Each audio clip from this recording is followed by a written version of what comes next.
Diyos na lumikha ng langit at lupa, Diyos ng kagandahan, Diyos ng kabutihan, ang kanyang kalwalhatian. Wala kang kasing ganda, O Diyos, wala kang kapantay. Mahal na mahal kita. Okay, good morning everyone. So since lumabas na yung mga bata, we can compress natin. Yung mga seats na nabakante nila, you can occupy those seats.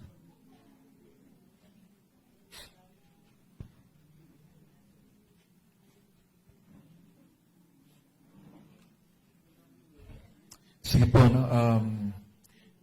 Today is the day that the Lord has made, and we will rejoice and be glad in it. No? So, may dahilan tayo para magsaya dahil si Jesus ay Messiah. Messiah si Jesus, ano? He is the Messiah, He is the Savior. Namumulot ako ng joke kay, asan na si Marky? Umakit na sa kids. So, alright. Ano naman yun? May paalam naman yun bago niya sinabi rito. Kaya lang sabi ko nga, gandahan mo yung delivery para So, anyway, we have all the reasons to rejoice. Indeed, dapat talaga maging masaya tayo. We have the favor of the Lord. God is favoring us. Sa akin na lang. Ito na lang. Yeah, thank you.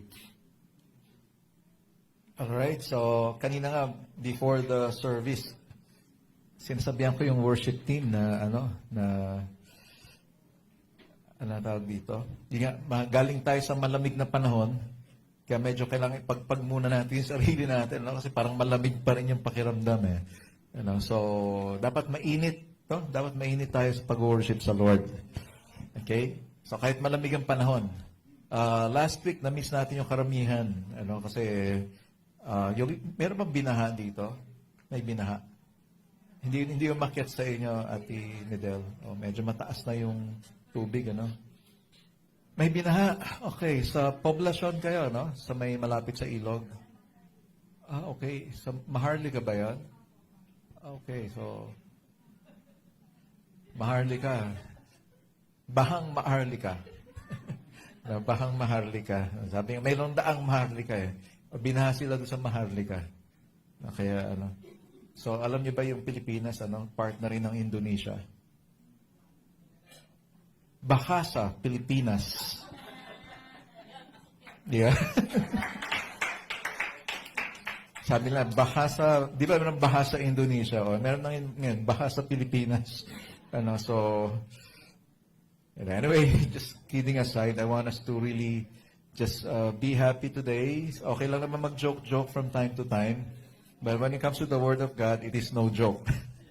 It is no joke. But we can instill some things that we can laugh about. Pero syempre, yung holiness ay hindi dapat mawawala. At the same time, yung respect sa Lord, hindi dapat mawawala. So, that's why when we joke about God, we have to really be careful. Baka ma-break natin yung pangatlong commandment.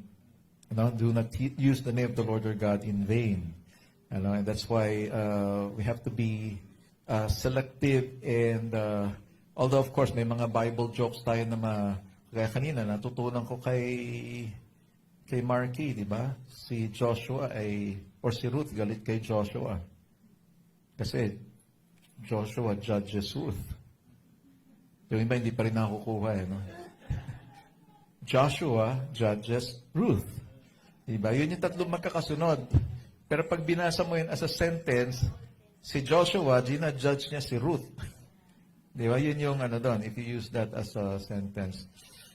Marky, in-explain ko yung joke mo kasi medyo, hindi. Malalim yung joke. Kami lang nagkakaintindihan kasi intellectual joke yun eh. Ano yun? Ano yung pinapakita mo? Uminom ka ng gamot. Okay. Akala ko, gamot ba talaga kinakain yan? Okay. Kailangan mo ng tinapay para makainom ng gamot. I see. Yung gamot lang kasi yung pinapakita eh. Pero nguya ng nguya. Well, anyway, sige. We're going to continue with our series entitled Words Matter. Sean?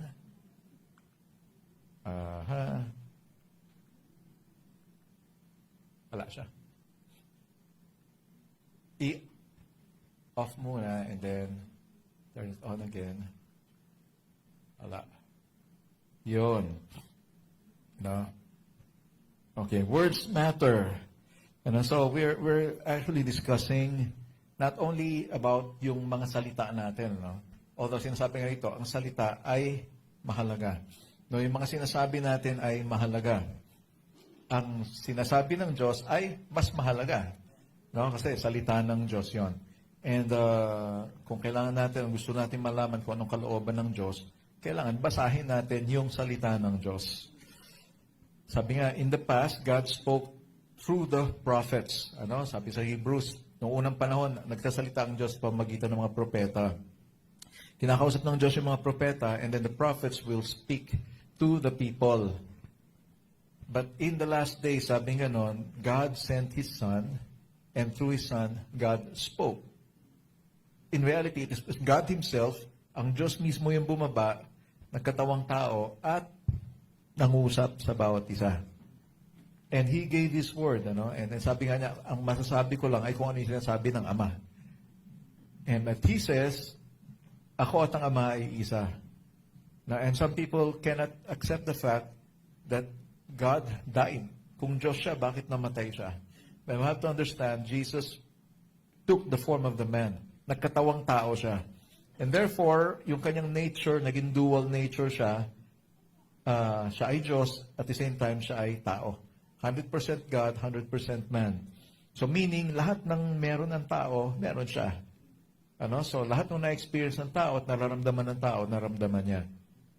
And that's why when He spoke, like when He is angry, that is a human emotion. So, and God has emotions too.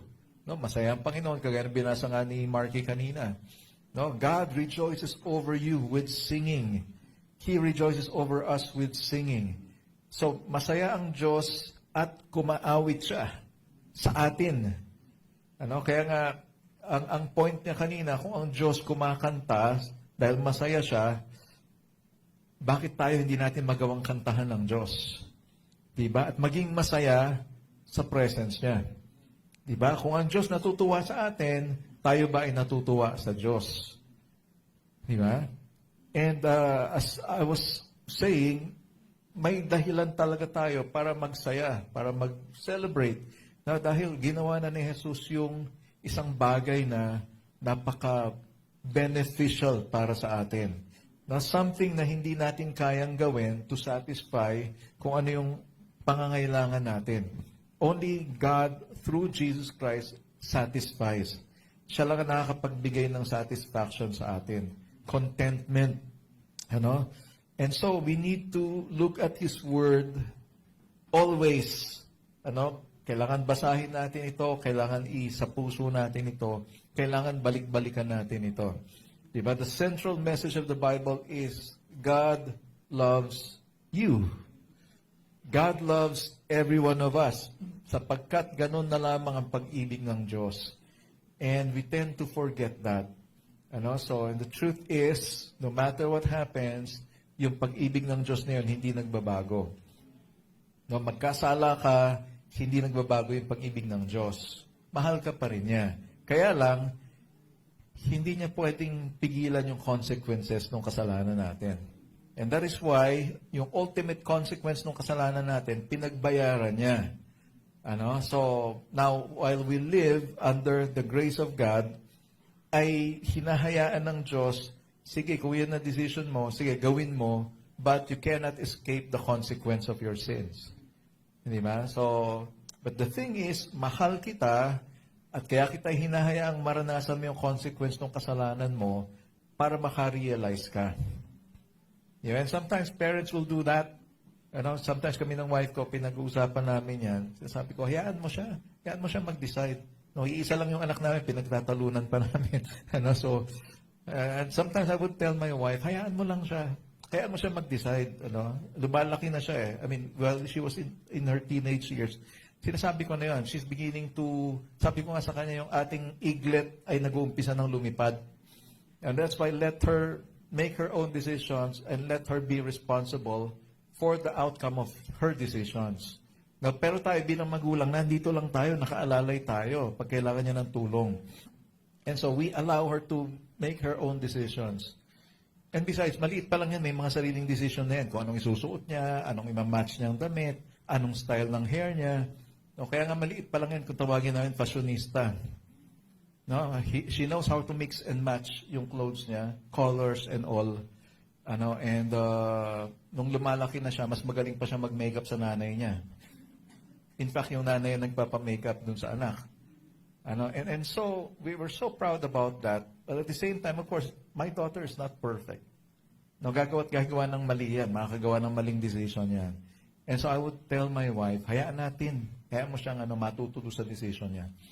And God, being a loving Heavenly Father, He does the same to every one of us. No, binigyan niya tayo ng karapatang pumili, binigyan niya tayo ng karapatang magdesisyon. Kaya lang nga, hindi mo mapipili kung anong resulta ng decision mo. No? And that's why, from His Word, He gave us instructions. Now, the problem is, are we going to obey what He is instructing us to do? Susundin ba natin kung anong sinasabi ng Diyos? And that's where the problem comes in. Because a lot of time, hindi nasusunod yung sinasabi ng Diyos.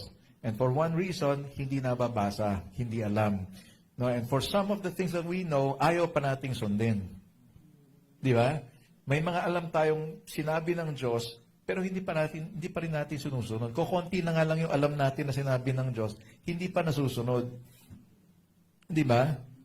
So sa kaunting nalalaman natin, hindi pa tayo nakasunod. Di ba? But at least man lang isang verse sa Bible na naging totoo sa buhay mo. At masasabi mong totoo yung sinasabi ng salita ng Diyos.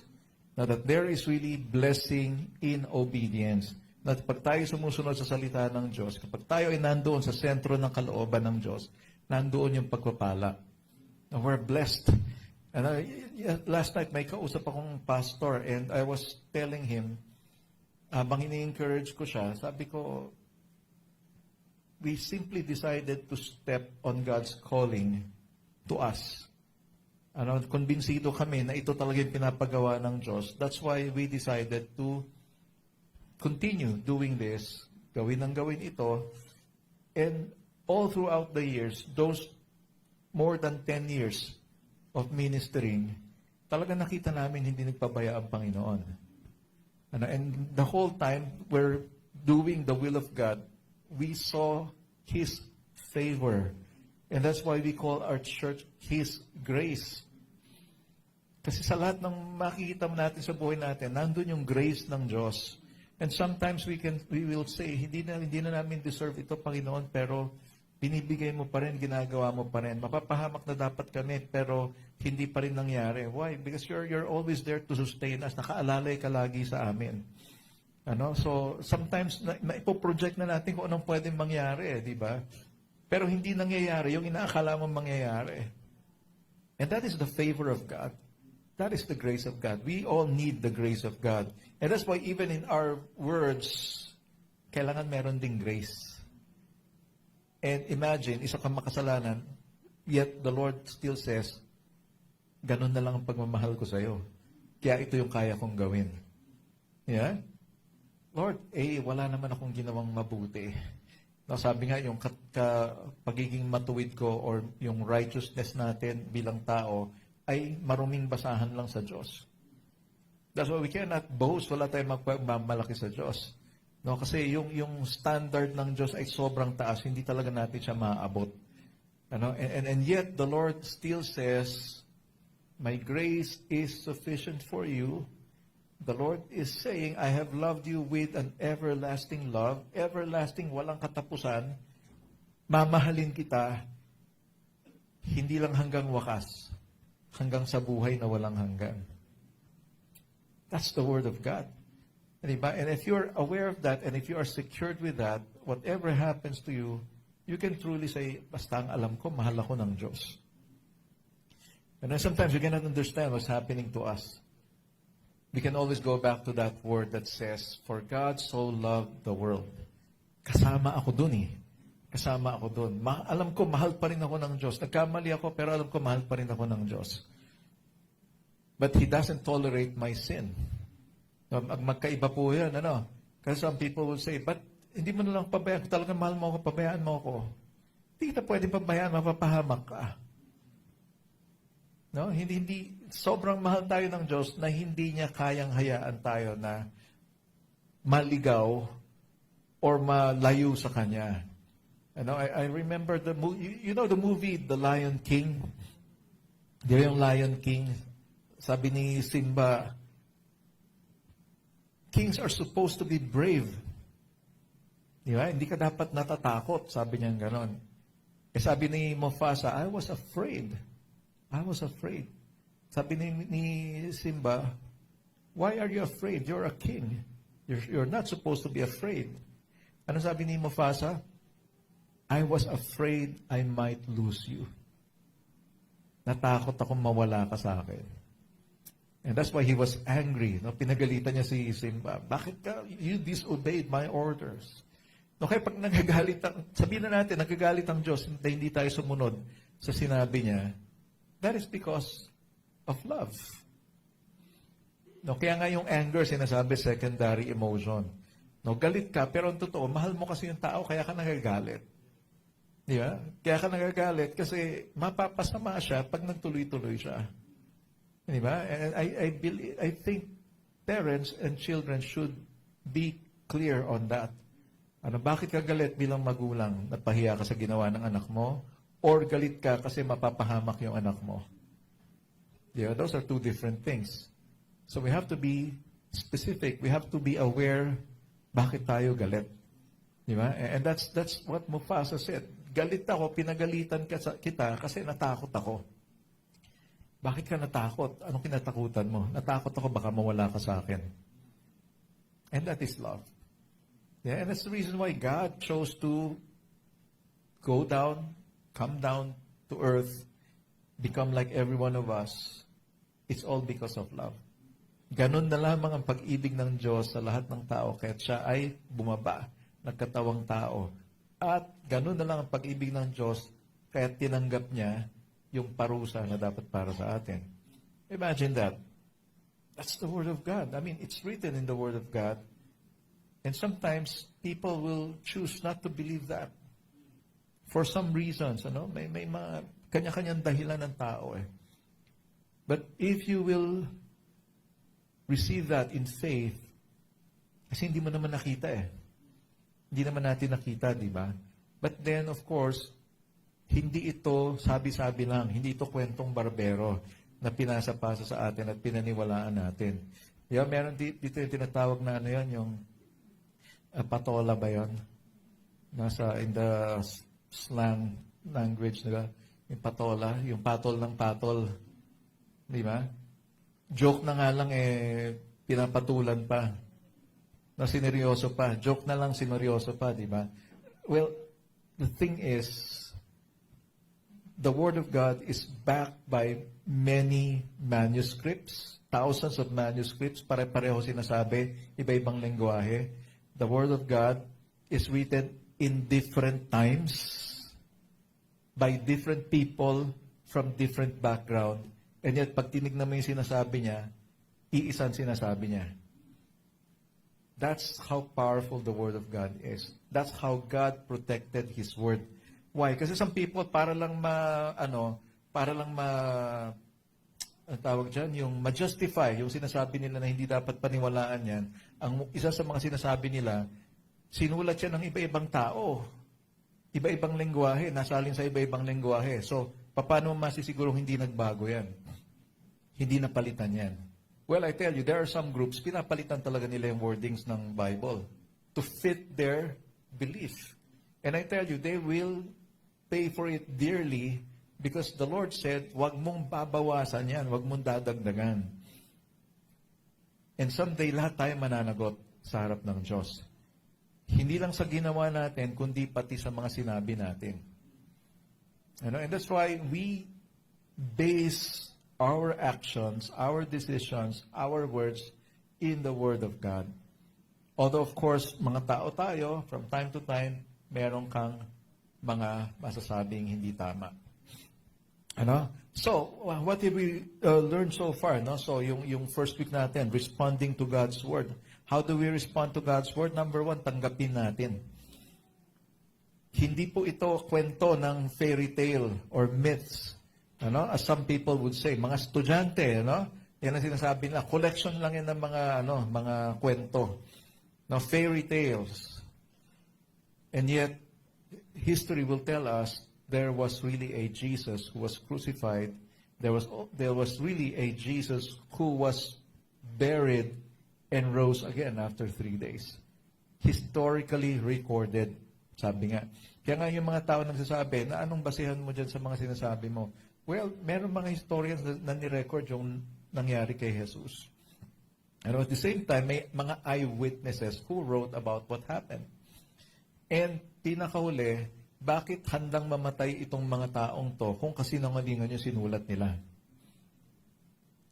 May mga tao bang handang mamatay dahil sa kasinungalingan? Although people nowadays, they're fighting for their sins.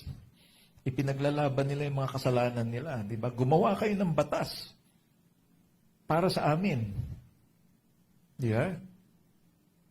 Iba ang panahon ngayon, Dati ang mga tao, pag nagkasala, nahihiya Ngayon, ang mga tao talagang, eto kami. Di ba? Talagang binobroadcast. Talagang pinagmamalaki. At talagang ipinaglalaban. And I tell you, last time, or during the first week, responding to God's Word, hindi natin pwedeng pasunurin yung salita ng Diyos sa atin. And that's why hindi mo pwedeng baguhin yung salita ng Diyos para mag-fit dun sa gusto mo. Because I tell you, napakalaki ng kasalanan mo pagharap mo sa Panginoon someday. Hindi ang Diyos ang yuyuko sa atin. Because Jesus was called the Word of God. He is the Word. Diba? Kaya nga si John the Beloved, when he wrote in the book of John, ang umpisa niya, in the beginning. In the beginning was the Word. And the Word was with God, and the Word was God. And then in verse 14, he said, and the Word became flesh and dwelt among us. Ang salita ay nagkatawang tao at namuhay kasama ang mga tao. He is the Word. Jesus Himself is the Word. That's why He says, sinasabi niya, ako ang katotohanan, ako ang daan, ako ang buhay. Walang ibang Diyos na nagsabi ng ganon. Now, other religions will say, Jesus is just one of the ways. Yung mga ibang religion, sabihin nila, mabuting tao naman si Jesus talaga. At isa siya sa mga daan. Pero pag si Jesus na nagsalita, ang salita niya ganito, ako lang ang daan. Ang katotohanan at ang buhay. Walang makakarating sa Ama, kundi sa pamamagitan ko lang. So wala nang ibang daan, kaya dapat hindi ka na maligaw. Di ba? Sometimes when we drive, di ba, we use Waze. Tawag ko doon, waste of time Di ba? Kasi naliligaw. Naliligaw, di ba? I use Google Maps. Kaya lang, pagka ang Google Maps ay alanganin na sa tingin ko yung tinuturo niya, I'll stay at the main road. Doon ako sa main road at bahala siya maghanap ng ibang dadaanan ko na maluwag. But later on, I discovered, napindot ko pala yung motorcycle. Pang motorcycle pala yung direction na yun. Kaya pala, dinadaan niya ako sa napakakitid na daan. Sabi ko, hindi naman kasya ang kotse dito, ba't dito tayo pinapadaan? Now later on, I discovered, may selector pala yun, kung 4 wheels ka or 2 wheels. But guess what? Sometimes when you know na wala namang iba talagang lilikuan, hindi mo na kailangan ng Google Maps or Waze, or you waste your time. Kasi kung iisa lang talaga yung dadaanan mo, bakit, di ba, hanap ka pa ng ibang daan? And Jesus saying, isa lang yung daan papunta sa Ama, ako lang yon. That's a very powerful statement. Absolute yun. Pag sinabing absolute, wala nang tatalo doon. Wala nang magko-contest doon. Wala nang pwede mag-apila. Because that's absolute. And yet, people would say, hindi, there's no such thing as absolute. Yung statement na yun is an absolute statement, di ba? When you say there's no such thing as absolute. Naintindihan niyo ba yung sinasabi ko? Na pag sinabi mong hindi totoong may absolute, that is an absolute statement. Di ba? Kaya nga yung mga sa Amerika kasi ganyan ang mga mentalidad nila eh, di ba? Yung relativism or truth being relative. Di ba? Ay, ito totoo sa akin. Wag mo kong guluhin. Yung kung anong totoo sa'yo, di kita pakikialaman. Eh, what happened? Sinasabi na walang absolute. Eh, pag walang absolute, magulo mundo. Why? Ito gusto ko eh. Ito tingin ko tama eh. Wag mong basagin yung aking trip. Di ba? Yan, kung tingin mo tama yan sa'yo, di gawin mo yan. You know what that means? You're leading towards anarchy. Di ba yung anarchy is kung anong gusto ng tao, gagawin niya, walang limitations, walang rules, no government, no... I mean, I tell you, that will be a perfect formula for chaos. Kaya ang gulo nila ngayon doon. No? I've been seeing a lot of videos, especially sa New York. Ay, nako, yung Times Square, it has become a naging sentro ng prayer ng mga Muslim. No, sorry po, no, but that's what I saw. And then, may gulo, talagang nagsusuntukan yung mga tao sa daan. So, yung governor ay kino-call out regarding that. Ano? And that's what happens when there are no rules. Ngayon na nangyayari kung ang tao, kung anong gusto niyang tama, yun lang ang gagawin niya. Ganun ang mangyayari talaga, magulo. And that's why you need the Word of God. No, respond to the Word of God. By receiving it, by doing it, and by putting faith or putting action to your faith. Meaning kung anong sinabi ng salita ng Diyos, ay gawin mo talaga siya. Kung talaga nananampalataya ka, ay makita sa action mo yon. Alright? Last week, we talked about encouraging words. And hindi sapat yung sabihin mo sa tao na God bless you. No? Mag-ingat ka at ingatan ka ng Diyos pag uwi mo. Kung nangangailangan yung tao, sabi ni James, kulang yung encouraging words mo. No, first of all, there has to be no favoritism. Diba? Pagka, ay, maganda yung damit at naninilaw. Naninilaw. Kasi talagang yung kanyang choker, necklace, diba? So talagang, parang si Mr. T, kilala niyo si Mr. T, diba? Hanggang dito sa dibdib yung niya. Tapos, yung relo, talagang gold na gold. Tapos yung sing-sing, puro, puro gold. So, naalala ko yung kwento ng isang pastor namin noon. Merong mayaman na pumark doon sa sidewalk kasi may nagtitinda. Bibili siya ng mga prutas. Nasabi nung mayaman, magkano to? Magkano yan? Ganun yung turo niya. No? Magkano yan? Kasi pinapakita niya yung mga sing-sing niya. Magkano yan? Magkano yan? Ganyan siya. Sumagot yung nagtitinda, 15. Kasi lahat yung ipin niya gold lahat. Kala mo ikaw lang merong gold, ha? Sabi, 15. Gold lahat, So, but anyway, why am I saying that? Kasi sometimes we favor the rich more than the non-rich. Yeah? Pag hindi siya mukhang mayaman, medyo iba yung trato natin. Yeah? Pag mayaman, medyo mas angat naman yung trato natin. Right? May nakasama ako sa training before, estudyante ako. The guy is wearing a loose t-shirt, tapos yung maong niya ay kupas, tapos yung kanyang sneakers ay parang luma na rin. Luma na, no? So, kami, nagkwentuhan kami and komportable kami sa isa't isa, nagkwentuhan, ganyan. No? So, nung uwian na, sabi ko, tara, sabay na tayo, no? Lalakarin natin hanggang doon sa, sabi kong gano'n. Kasi subdivision kasi yun eh. So we have to walk going doon sa exit gate. Sabi niya, ay, may dala akong sasakyan. Sumabay ka na lang sa akin. Pahiya ako, mayaman pala ito. May sariling sasakyan pala ito. Estudyante lang.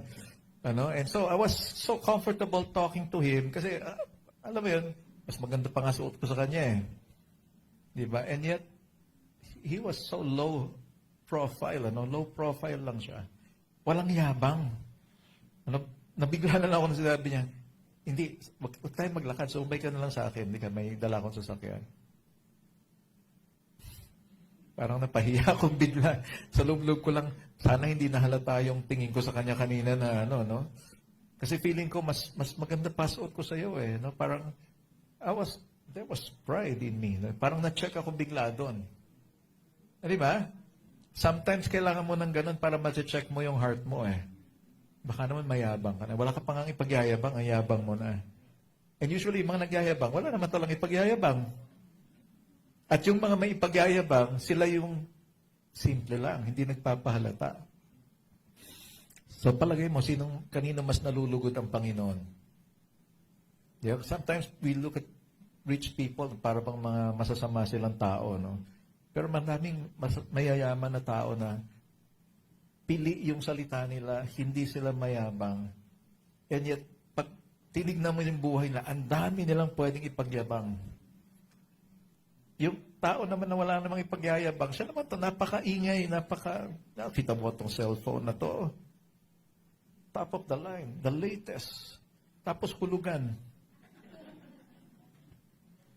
Di ba? Pagpagyayabang mo, hindi pa nga hindi pa nga bayad, nasa unang hulog ka pa nga lang eh. Di ba? Nag-couples retreat kami one time. And nung umuwian na, yung bagong-bago pa lang, konti pa lang merong digicam. Di ba? Konti pa lang merong digicam. So, pa-picture.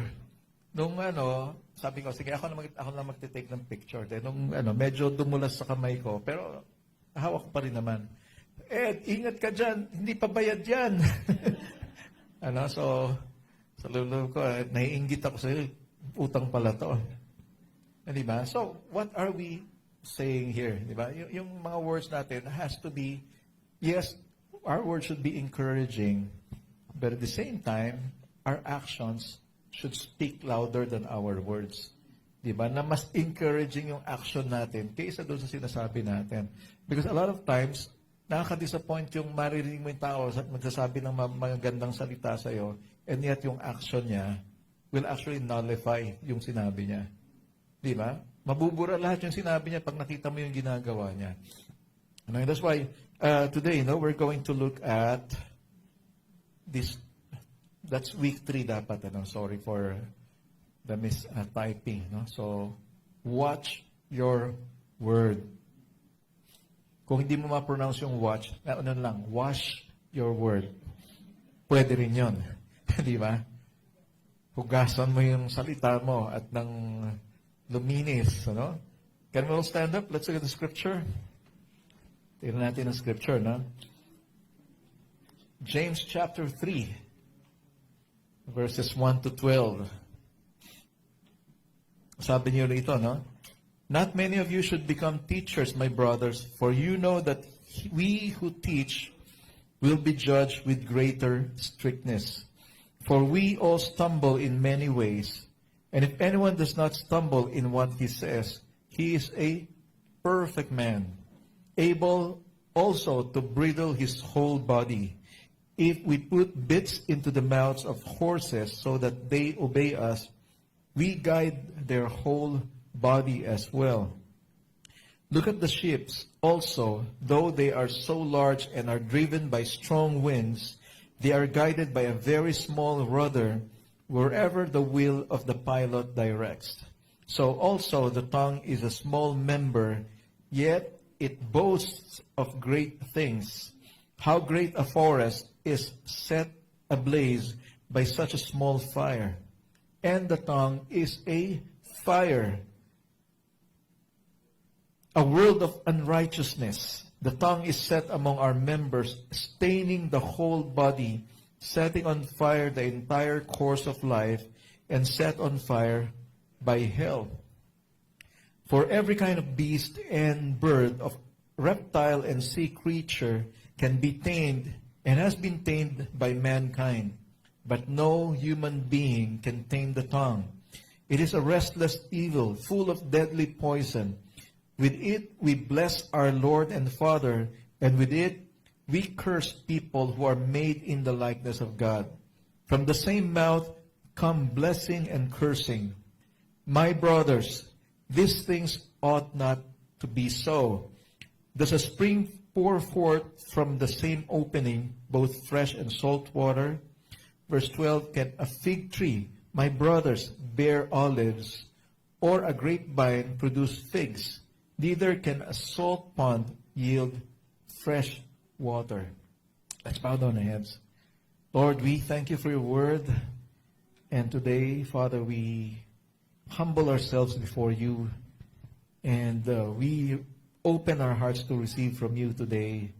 Lord, speak to your children. We are listening, oh God, and we pray indeed that you will find our hearts ready to receive from you. And we thank you, Lord, that you're pouring out your grace as well. Lord, you're not expecting us to be able to do your will by our own strength, by our own will, but you give us your grace, you pour out your grace so that we'll be able to accomplish what is in your heart for us. Thank you, Father. We honor you. In Jesus' name we pray. Amen. Amen. Sige po, you can take your seats now. Napakabait ni Lord, ano? Kasi sa totoo lang, yung salitang sinasabi niya, imposible natin masunod eh. Imposible. That's why hindi mahirap ang utos ng Diyos. Ano, hindi mahirap maging Kristiyano. Imposible maging Kristiyano. No? Because it's an impossible life.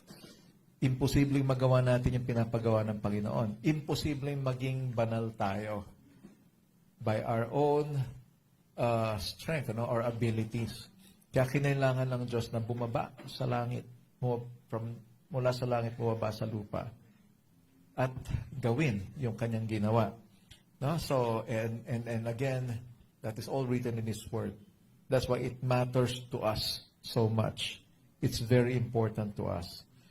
So, watch your words. Nakita natin yung sinabi kanina, the tongue, yung dila natin, na mas matalim pa raw ang dila eh.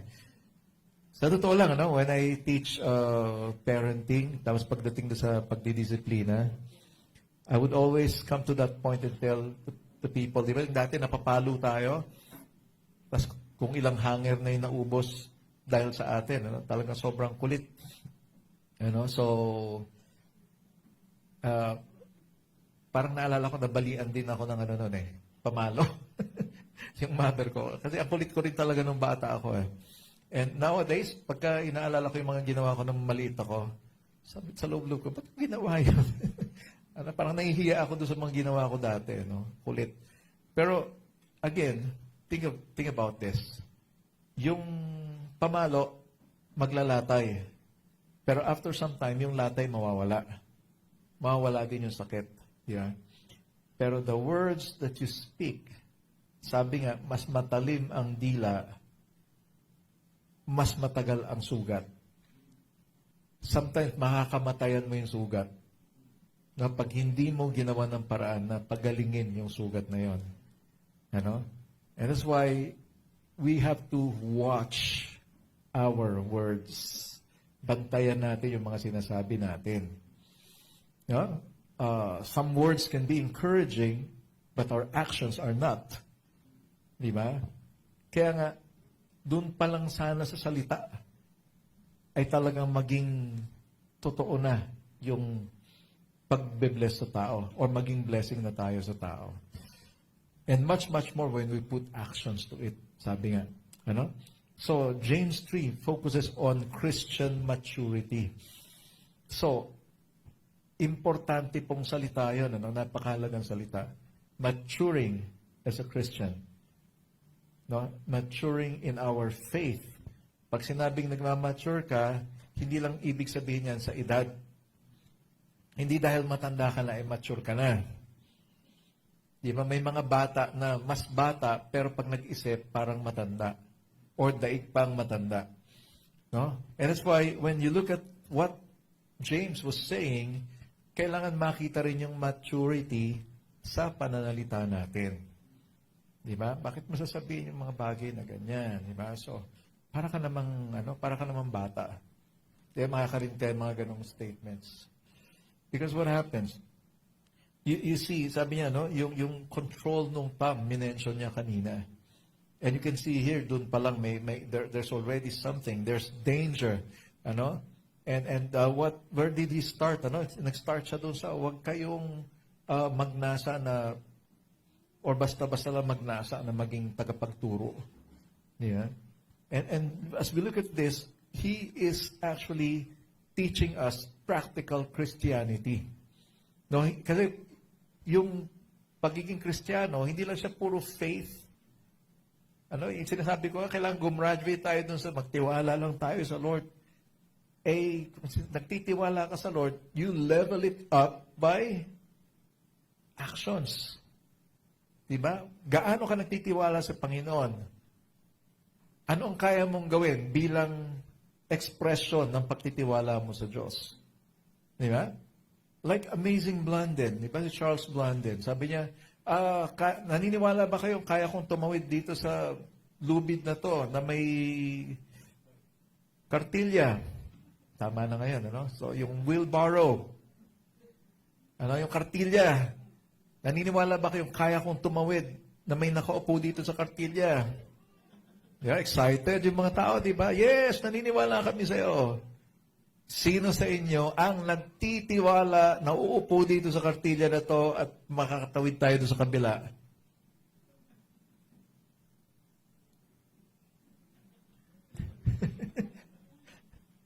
Kita nyo, kayo nga mismo tahimik.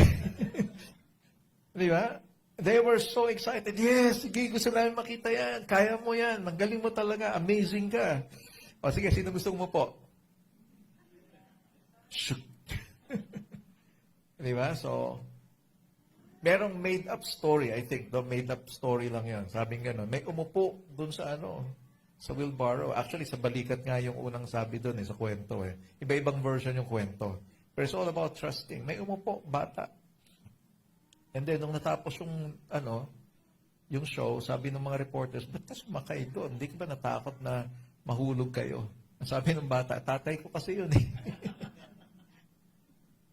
Diba? So, ang bata, ganun ang tiwala sa Kaya yung prayer ni Marky kanina, tayo mga may edad. Sino mga may edad dito?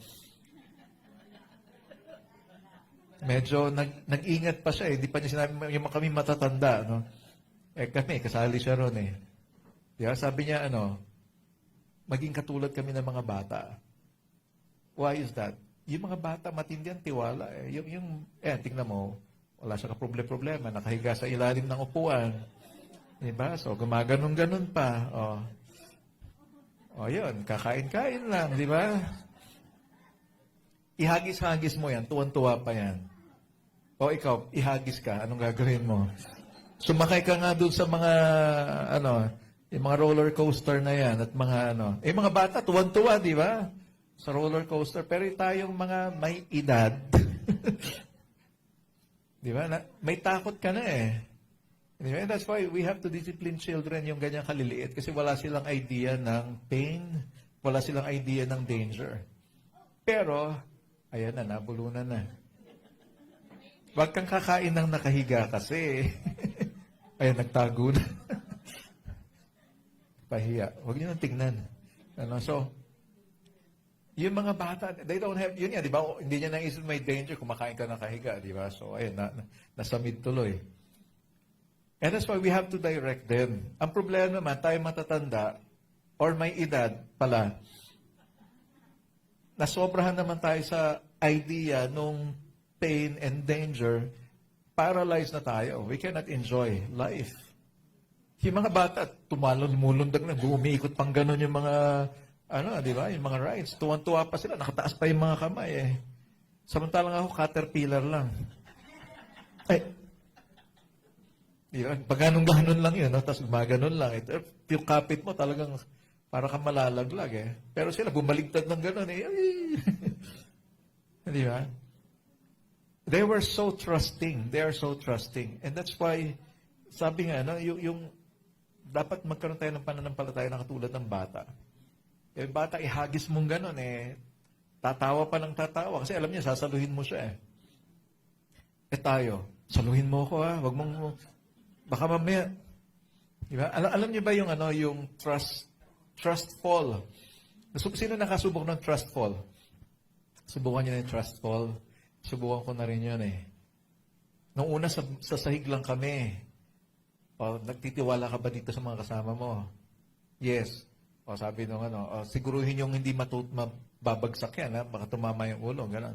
So, lalo ka tuloy natatakot, di ba? So, sa sahig, sabi ko sana pala, nag-volunteer na ako dun sa sahig pa lang. Why? Kasi yung sumunod sa upuan. Noong time ko na, sa cabinet na ganito kataas. Ganito kataas. And so, wala akong magagawa. I have to do it. No? So, kaganon ka, no? Pero nung bumagsak ko, nakaganyan ako Di ba? Why? Because, alam mo may danger Pero if you trust the people enough, alam mo hindi ka malalaglag dun sa And that's why it's a test of your trust to your team. Yun yung essence ng game na yon. And we did that. And I trusted the men behind me. Hindi nga. Although nakakatakot pag babagsak ka ng gano'n. So, pero pag bagsak, uy, okay diba? Pero ayoko na. Minsan, yung mga bata, uy, ang sarap. Sige, isa pa, di ba? Pero tayo, tama na yung isa. Question now is, how much do you trust the Word of God? Will you trust the Word of God enough that you're willing to, alam mo yun, yung buhay mo ay itataya mo sa salita ng Diyos? Now, the first century Christians, they gave their life for the truth. Binigay nila yung buhay nila. Sa panahon natin, wala naman tayong ganon. Pero, kailangan makita pa rin na talaga ang buhay mo nakaangkla sa salita ng Diyos. And so, what can we learn from this? James was talking about the tongue. Diyan kasi, yan na nagpuproduce ng salita natin Kaya makita mo yung dila, ganun, di ba? So, hindi ka makakaproduce ng words kung hindi gumagalaw yung dila mo. Napakaliit na part ng katawan, sabi nga. And that's why it is small but powerful. Watch your word because your tongue is so small but it is very powerful. Very powerful. Sabi nga, life and death is in the power of the tongue. Yung sinasabi mo, pwede makapatay. Hindi man makapatay literal ng tao, pero something inside that person is going to die. Pwede mawala ng pag-asa yung tao. Diba yung mga doctors ka, hindi naman nagsasalita, umiling lang Natakot na yung pasyente. Inaan lang naman pala yung leeg niya. Di ba? Doc, ano pong problema? Wala naman, okay ka lang naman. Ba't kayo umiiling? Nagka-stiff neck kasi ako diba? So, binabasa natin kaagad yung Diba yung action? That's how powerful yung mga doctors. Diba? Pag sinabi nila, wala nang lunas yan. Pag sinabi ng doktor, wala nang lunas, wala na kayong magagawa. Diba? Mawala ka ng pag-asa Question is, where do you put your trust? Hindi ko sinabi, huwag tayo maniwala sa mga doktor. Pero ang sinasabi ko lang, pag sinabi ng doktor, wala nang pag-asa, well, you can refuse to believe that kasi sa kanya wala na siyang magagawa. Pero yung Diyos ko, may magagawa pa siya. And that's why kung sabi mo, hindi mo na kaya, dito naman ako. But of course, the whole time, we trust the Word of God. We trust God. Now, our tongue is very small, but it is very powerful. Tingnan natin yung verses 1 to 6. Siguro, basahin ko na lang yung Tagalog version kaagad. Ayan. Sabi niya, mga kapatid, huwag basta-bastang maghangad na maging tagapagturo ang marami sa inyo. Dahil alam ninyong mas mabigat ang paghatol sa aming mga nagtuturo. Mahahatulan ako na mas matindi. Kasi ako yung nagtuturo. Lahat tayo ay madalas magkamali. Kung mayroon mang hindi nagkakamali sa pananalita niya, isa siyang taong ganap at may kakayahang pigilin ang kanyang sarili. Nirerendahan natin ang mga kabayo para sumunod saan man natin gustong papuntahin. Isipin ninyo rin ang mga barko na kahit napakalaki at itinutulak ng malakas na hangin, ay napapabaling ng maliit na timon at napapapunta ng kapitan saan man niya gustuhin. Ganoon din naman ang dila natin. Kahit na maliit na bahagi ng katawan, nakakagawa ng malalaking kayabangan. Yan yung sinasabi ko kanina. Isipin nyo kung gaano kalawak ang gubat, kalawak na gubat ang masusunog na galing lang sa maliit na apoy. Ang dila ay tulad ng apoy. Napakaraming kasamaan ang nagmumula sa ating dila at ito ay nagpaparumi sa buong pagkatao natin. Katulad ito ng apoy na nanggagaling sa impyerno at sumisira sa buong buhay natin. Baka pagkatapos na ito, wala nang gustong magsalita, no? Sabi nga, less words, less mistake. Diba? Yung words daw, pag maraming words daw, sin is not absent. Sabi ng Proverbs, ano? Pasensya na kayo, hindi ko na nailagay dito, but it's all coming right now to me, no? So, yung sabi niya, pag marami yung salita mo, hindi malayong magkakasala ka. Hindi malayong magkakamali. That's why sinasabi ni Paul, huwag kayong maghangad na basta-basta na lang maging tagapagturo. Kasi mas mabigat yung paghahatol. Hindi naman yan yung sinasabi na, meron pa bang mas malalim sa impyerno? May mas mainit pa ba sa impyerno? Hindi yun yung ibig sabihin nun. Ang sinasabi kasi, while you're here on earth, ikaw na nagtuturo, tinitignan ka ng mga nakikinig sa'yo. From time to time ako nasasabihin, di ba, Pastor, tinuro mo nga yun? Ayun na yun. Di ba? It's because yung sinasabi mo, kailangan mag-match doon sa iyong ginagawa. Di ba? Kaya sinasabi, preacher, di ba? Live what you are preaching. Ipamuhay mo kung ano yung sinasabi mo. Walk your talk. No? So, kung ano sinasabi mo, lakaran mo. And guess what happened? We will fail. Kaya nga sabi ni James, magkakamali tayo at magkakamali. Kaya kung gusto mo maging teacher, magdalawang isip ka. No? Why did I desire this? It's because napupuno ako ng mga natatanggap ko sa Panginoon at gusto kong ipamahagi sa mga tao.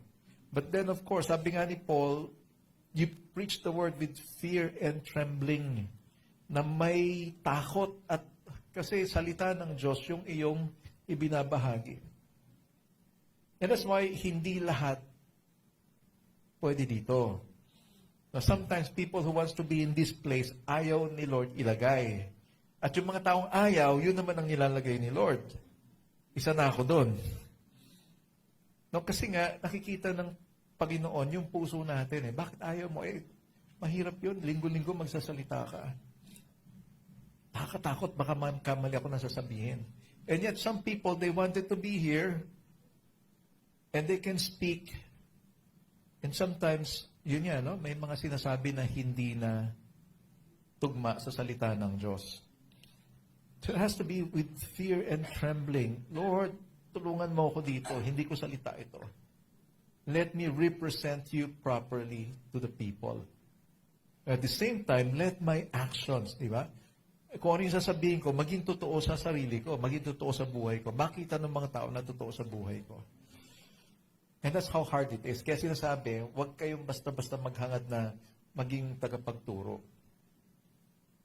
But if you really desire that, at nakita ng Lord yung purity ng puso mo, the Lord will anoint you. The Lord will... Kasi totoo lang, ako naman ay taong mahiyain eh. Hindi lang halata na ngayon. Hindi na lang halata ngayon, pero sa totoo lang, I mean, if I enter a room na wala akong kilala, it will be very difficult for me to strike a conversation. Not unless the Lord tells me, share the gospel to that person. Or kaya nag-kick in sa akin na kailangan mo kausapin yung tao na yon. So, things like that. Ano? So, hindi naman tayo yung natural na babate sa isang, di ba sabi nga, don't talk to strangers, di ba? So, pero si Lord sinasabi niya, kausapin mo yung mga strangers kasi meron kang mensaheng ibibigay sa kanila. And somehow, if you are filled with the Word of God, and there is something that you can share to others, I tell you, hindi mo mapipigilan yung bibig mo na magsalita. And sometimes you're in a normal conversation, nagkukwentuhan kayo, merong topic na mababrought up na bigla mong maaalala yung salita ng Diyos. And you will, out of nowhere, maiano mo yun. Maisisingit mo sa discussion yun. Why? Because you want to help the person. And sometimes people will say, hindi ko naman hihingi yung advice mo. Hindi ba? And sometimes, concerned ka lang din naman, you want to share something, pero ang dating sa tao, kaya malaking problema natin eh. Di ba, ikaw nag-iingat ka sa salita mo, ito namang tao, nababasa pa rin niya na mali o masama yung sinasabi mo. Sometimes, kaya ako sinasabi sa ito kasi mahal kita eh. Mahal mo ba ako? Kung mahal mo ako, bakit pinipigilan mo ako? Di ba? Ayaw mo akong lumigaya. Mga ganong salita, di ba? Sige, go ahead. Kaya lang, hindi ako magiging masaya sa gagawin mo. Hindi ako matutuwa. Ano? And it hurts. Di ba? And imagine God, how God feels when we choose to go against His Word. Minsan, babaluktutin pa yung salita ng Diyos para lang makalusot. Di ba? Sabi ng Bible mo, mahal ako ng Diyos. Mahal tayo ng Diyos. Kung mahal tayo ng Diyos, bakit mo ako hinuhusgahan? Di naman kita hinuhusgahan. I'm simply telling you, yung ginagawa mo kasi, hindi tama eh. O kita mo, sinasabi mo, hindi tama yung ginagawa ko. Hinuhusgahan mo ko. Ganun na magsalita ang mga tao ngayon. Di ba? That's why it's very difficult. Ikaw pili ka ng pili ng salita mo, pero yung tao, ang basa nila, hindi maganda. So, paano ka magsasalita ngayon? So, kaya sasamahan mo ng action. Di ba? Sasamahan mo siya ng action. Sayawan mo. Hindi, of course not. So, it is easy to take the position of leadership. Madali lang yon. Pag nilagyan ka ng title na leader ka na, madali lang yon. Kaya lang, pag ginagawa mo na siya, hindi na ganun kadali. Hindi na siya madali. So, Jesus warned us, to whom much is given, much will be required. Diba? Kapag ikaw ay umaangat sa iyong buhay Kristiyano, lumalaki, bumibigat yung requirement sa iyo. Why? Kasi lalo na kung nagtuturo ka na, ngayon, titingin na yung mga tao ngayon sa sinasabi mo at sa ginagawa mo. In fact, the moment you tell your family, ako ay sinuko ko ang buhay ko kay Jesus at siya na ang Panginoon ng buhay ko ngayon. And people will look at your life kung totoo yung sinasabi mo. And some people would say, kala ko ba si Jesus na Panginoon mo? O ba't ganyan ginagawa mo? Di ba? So, our tongue is so small, and yet, sabi nga, it makes a lot of boast. Nagyayabang siya. Well, I tell you, yun nga mahirap, di ba? Yung sasabihin sa'yo, ganito ako, ganyan ako, and then, bandang huli, you'll discover, hindi pala ganun. And that's why our tongue sins. Nagkakasala yung dila natin. Di ba? Anak, halika dito. Tignan mo lang lupain na yan. Ang lupain na yan. Sa lolo mo yan. Hindi na atin yan. Hindi na atin yan. So, anong mangyari? Panghinayang, Hindi na pala. Sayang naman, And yet, some people could go on, di ba? So, makakarinig ka ng mga tao, ang dami-dami sinasabi, ang gagaling ng mga sinasabi. And yet, eventually, you will discover, hindi naman pala talaga totoo. And that's why, sabi dito, it's very small, but it is mighty. Napaka-powerful niya kasi napapaniwala yung mga tao sa mga sinasabi. In fact, James used two illustrations here. One is the bit, yung kinakabit sa kabayo. So pag nakakabit yan sa kabayo, madadirect mo yung kabayo kung saan mo siya gustong papuntahin. So, hindi ko lang paano, dinalagay ba yun sa bibig? Kakagatin niya. So, ayan, So, pag hinila mo sa kanan pupunta yung kabayo. Pag sa kaliwa, sino nakasakay na ng kabayo? Okay, kita niyo yung sinasabi ko, narinig ko lang yun. Akala mo nakasakay na ako ng kabayo, Pero hindi, sabi nila, pag hinila mo sa kanan pupunta yung kabayo. Pag sa kaliwa, sa kaliwa. Pag hinila mo yung dalawa, hihinto yung kabayo or diretso lang siya. Hindi ko pa nasubukan. Hindi ko pa siya nasubukan.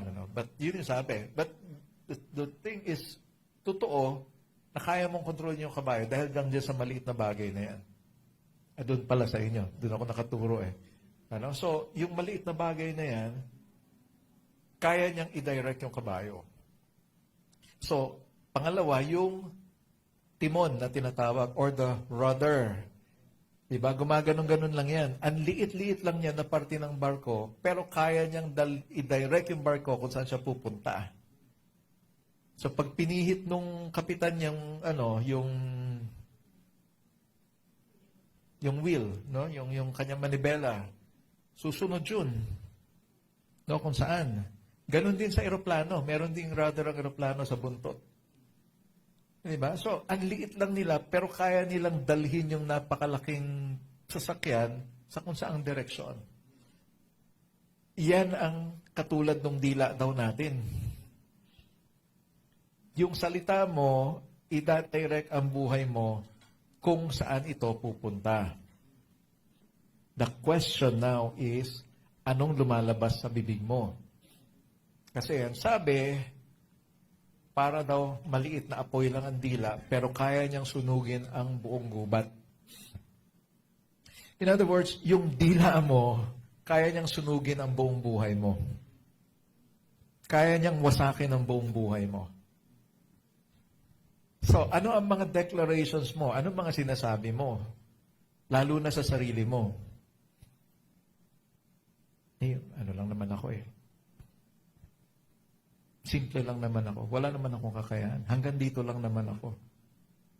Di ba? Hanggang dito lang naman ako. Kaya, tingnan mo, pagka ikaw ang mag-share ng mag-exhort sa offering next week. Okay, tama? Ha? Paniki na kaagad. Di ba? Bakit kaya ganun yung reaction? Ba't ako? Why? Kasi may limitations ka sa sarili mo Wala kang confidence. Di ba? Hindi ko kaya yan. Nakakahiya. Well, pwede ka namang hindi mapahiya kung paghandaan mo maigi. Di ba? At kung masasabi mo siya ng mapagpa-practicean. Di ba? So, Oo, siya na nga next week Hindi. You see, pag sinabihan ka na, ang galing-galing mo naman. Di naman. Di ba? Pag sinabi, ay, ang galing-galing mo kumanta. Hindi ako yun. Sino yung narinig namin kumanta kanina? May ganun tayo, di ba? Of course, pa-humble. Pero sometimes we look at ourselves, we look down on ourselves. Di ba? Hindi naman ako magaling Well, it's okay if that keeps you humble. Pero kung yun naman din ang naglilimit sa'yo para umangat, may problem tayo. Di ba? Sometimes parents will tell their children, mahirap lang tayo. Huwag kang masyadong maghangad, huwag kang masyadong mangarap. Oo, libre ang pangarap, pero maging ka naman, di ba? Realistic ka naman, maging makatotohanan ka naman. Yung lolo mo, sa tuhod, pulubi. Yung lolo mo, pulubi. Ako, pulubi rin ako. Ikaw, pulubi ka rin. Kaya hanggang dyan na lang tayo. I mean, if that's your words, I tell you, ganun ka talaga. Pangit-pangit ko. Sinasabi, pangit-pangit ko. Ganun ba sinasabi mo sa sarili mo? Pag tumingin ka sa salamin? Sa totoo lang, pag ikaw lang mag-isip, gwapo mo talaga. Pang-klase talaga. Hindi, ako medyo lang. Ako pag umarap sa salamin, Lord, salamat po. Salamat po. Wala pang konti. Wala pa. Diba? Papasalamat din ako. May asawa ko nagsasabi sa akin na gwapo daw ako. At least may isa. Tapos nalalaki yung butas ng ilong. Pag nagsisinungaling yan, lumalaki yung butas ng ilong niyan hindi si Pinocchio. Pinocchio pahaba, di ba? Sa kanya pa. Kaya minsan pag may sinabi, ang galing-galing mo talaga, sweetheart. Titingnan ko yung ilong niya. Ba't ka tumatawa? Yeah, but of course, somehow it encourages kahit gano'n, ano? Nakaka-encourage siya. O, totoo naman na ano. Di ba? I mean, what do you declare? Anong dinideclare mo? Kasi yun na magiging direksyon ng buhay mo eh. Yeah, mahirap lang tayo. Hanggang dito lang tayo. So, wag ka nang ano. Di ba, ang mangyayari nun, hindi ka na nga magpupursige kasi mahirap ka lang nga. As compared to somebody who tells you, alam mo anak, mahirap lang tayo. Pero, ikaw ang magbabago. Sa'yo mapuputol to. Ikaw ang magiging kakaiba. Sa buong angkan natin, ikaw ang unang-unang makakapagtapos. Ikaw ang yayaman. You know, if you tell that to your child, palagay mo, ano kaya mangyayari? Nung maliit yung anak ko, when we pray at night, we usually declare this.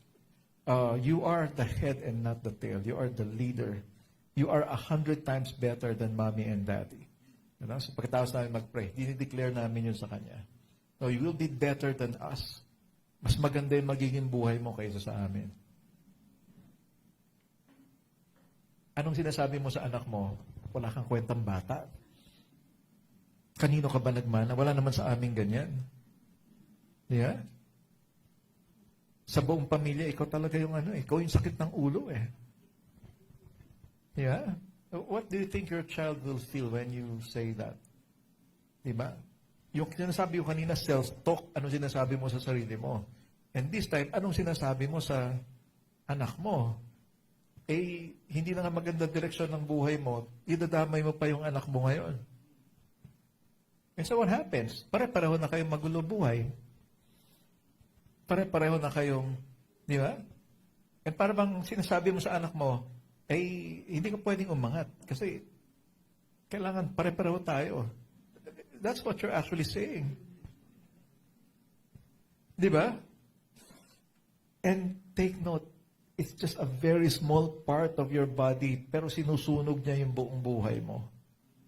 At sinusunog niya yung buhay ng ibang tao. Di ba? Nowadays, people will, alam mo yun, sila na nga yung nakagawa ng mali. Tapos sila pa yun ang bubuli. Sila pa yung galit, di ba? Sa daan lang, di ba? Unahan yan eh. Nasagi ka. Ay, sa balintawak. No? Nasa lane ako eh. Nasa lane. Dahan-dahan ako. Pababa nung balintawak. Yung cloverleaf, di ba? Biglang may mabilis kumanon. Tapos naramdaman ko, kumayod yung gilid niya dun sa yung fender, bumper, nung sasakyan. E de, beep, binisnahan ko. No? Huminto naman siya. Tapos paglabas niya, nakakatawa sa amin, bakit niyo ako binangga? Eh, yun ang ano niya sa akin, yun ang intro niya, bakit niyo ako binangga? Sabi ko, bubusinahan ba kita kung binangga kita? Munti ko lang sabihin eh, ba't ka huminto nung binusinahan kita? Di ba? And you see, unahan talaga eh. Di ba? May nasabi, si street, sinundo namin nun sa kanila. Nagbaling ako dun sa street. May nakita ko, may nakasabit na tricycle doon sa fender uli. Bender, no? So, tuk! Natanggal na siya. Pagbaba ko, titignan ko lang naman yung kung anong nangyari. Pagbaba ko, sabi sa akin ng tricycle driver, mali naman yung ginagawa ninyo. Sabi niya gano'n. Eh, sa loob po, ikaw yung sumabit sa akin. Sinong mali sa atin dalawa? Di ba? And somehow, ang gusto ko lang naman gawin, titignan ko lang yung kung may damage. At the same time, alamin ko kung ano nangyari, bakit nasabit siya. Inunahan ka agad ako ng mali yung ginagawa ninyo. And what do you think would I feel? Anong mararamdaman ko? Yung concern ko, napalitan ng paghihimagsik. Kung wala lang tong mga to noon eh, wala akong gagawin din. Parang ako maisip na gagawin eh. But somehow, di ba, yung nakipagpalitan ako ng salita doon sa tricycle driver, it's already something. Sabi ko, di ba, nagdadrive tayo sa kanan, hindi naman sa kaliwa, eh bakit ka sumabay sa akin? Di ba, alam mo namang, nakita, di ba dapat nasa likuran kita, bakit nasa tagiliran kita? Sabi ko sa kanyang gano'n. Hindi naman hubalingan kasi ito, daanan ito eh. Sabi ko, daanan, two-way. Diba? It is a two-way street. So, ibig sabihin, huwag ka mag-drive sa kaliwa kasi pwede may masalubong ka. Ngayon, nakahinto tayong dalawa rito. Ayan, may mga paparating. Akala yata niya, sisingilin ko siya. Sabi ko, okay na lang, sige. Umabanti ka na, atras na ako para makadaan yung mga dadaan. Pero sa iba, hindi. Hindi tayo aalis dito hanggat hindi dumarating ang pulis. Babayaran mo yan. Diba? Pwedeng makipag-ganon ako. Yung nangyari sa akin sa Balintawak, sabi ko sa makaka-traffic na tayo. Makaka-traffic na tayo. So, gawin na lang natin. Ako na lang magpapagawa nito. Hindi kita sisingilin. So, yung sa'yo, pagawa mo na lang. Hindi paano ito? Sabi niya, gas-gas ako. Sabi ko, gas-gas ka, yupi nga ako. Sabi ko sa kanya yung gano'n. And hindi na nga kita sisingilin. No? In fact, kinat mo ko, pinasok mo yung linya ko. Kaya nagasgas, nasabit yung tagiliran natin. So, kung tutusin, ikaw may mali. Hindi ako. So, ngayon, para makaprevent tayo ng traffic, gumalaw na to, hindi na magalit yung mga tao sa atin, ako na lang bahala magpagawa nun sa akin, ikaw na magpagawa nun sa'yo. Ay, hindi. Dapat maghintay tayo ng pulis. Kailangan mag-decide, magpa-blatter. Gagawin mo pa ba yan? Some people hindi papayag ng gano'n. Di ba? Kailangan may pulis tayo. Kailangan mag-decide pa.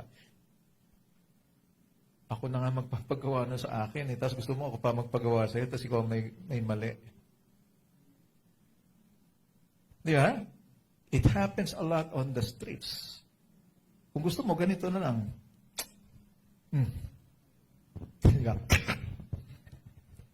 Parang hindi bagay sa akin. Pero usually, that's what happens, di ba? Hindi tayo magkasundo. So, tahimik ka na ngayon. Pero tahimik ba yung buhay mo pagkatapos mong gawin yun? Di ba? That's why you don't just watch your words, you also watch your actions. Di ba? So, the tongue is so small, yet it's so powerful. It can kill people. Mawawalan ng pag-asa ang tao dahil sa salita natin. Or, magkakaroon ng pag-asa ang tao dahil sa salita natin. Which is which? Masira ang buhay ng tao dahil sa sinabi mo, or umasenso yung buhay ng tao dahil sa sinabi mo. That's a choice that we have to make. So, next thing, it is difficult to control the tongue. In fact, it is impossible. Posible. Kaya sabi nga rito, for every kind of beast and bird, of reptile and sea creature can be tamed and has been tamed by mankind, but no human being can tame the tongue. It is a restless evil full of deadly poison. So lahat ng uri ng hayop na lumalakad, lumilipad, gumagapang o nakatira sa tubig ay napapaamo ng tao. Pero walang taong nakakagawa nito sa dila. Wala itong tigil sa kasamaan at puno ng lasong nakamamatay. Some people might disagree with this, but this is the word of God through the Apostle James.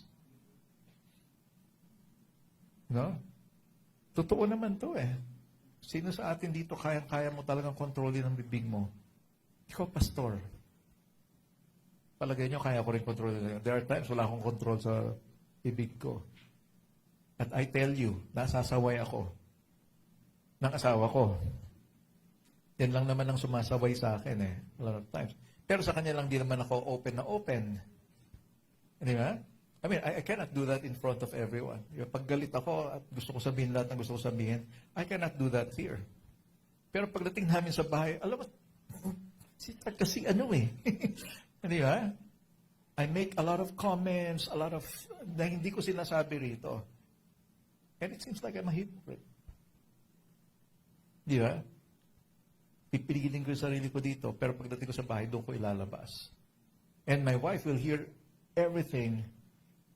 At pag nasabi ko lahat ito, ayan, magko-conflict na kami. Why? Kasi sasabayin niya ako eh. And a lot of times, I have to explain myself. Sweetheart, ito kasi pinanggagalingan ko. And sometimes you have to allow me to express this. Gusto ko lang mailabas. Di ba? And hindi pa ninyo ako nakita magalit, di ba? And you wouldn't like me when I'm angry. I will turn green and become big. Actually, yun yung statement ni Dr. David Banner. You wouldn't like me when I'm angry. No? Sabi niya ganon. But the truth is, sino bang may gusto na nag-enjoy ka ba makakita ng taong galit lagi? Hindi naman talaga nakaka-enjoy yun, di ba? Ito ang asawa ko, ang bait-bait eh. Pero pag nagalit siya, nagagalit ba yan? Oo. Lambato nga ng tsinelas eh. Diba? I mean, all of us, lahat naman tayo, dadaan talaga roon, makaka-experience tayo ng ganon. And I tell you, it's hard to control the tongue. If you're sane enough, somehow, meron ka pa mapipigilan ng mga salita eh. But there are times like, alam mo yun, yung merong salita, sabihin mo yan, sabihin mo yan. Oh, di ba, ang sarap sabihin. It's just like the devil is whispering to you. Di ba, nasabi mo yung gusto mong sabihin, kahit hindi maganda, tas do you really feel good about it?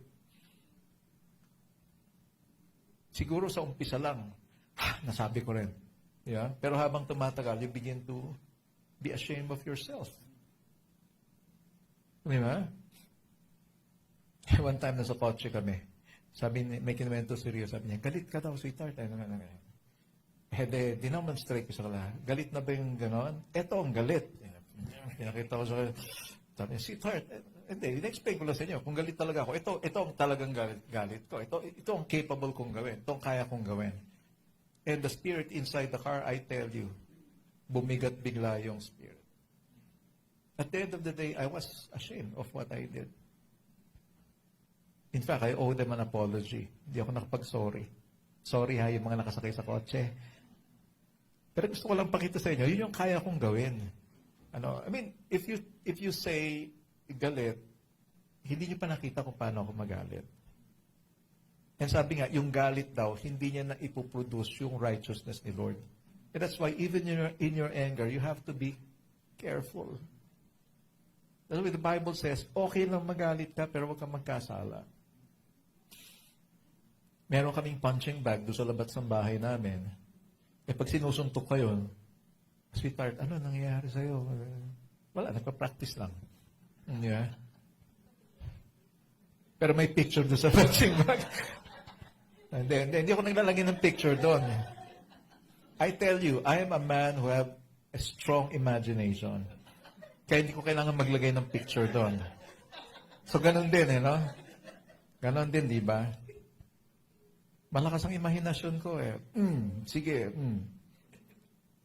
But I don't really do that, So, I mean, if I punch the bag, it's out of, alam mo yun, yung gusto mong ilabas talaga siya.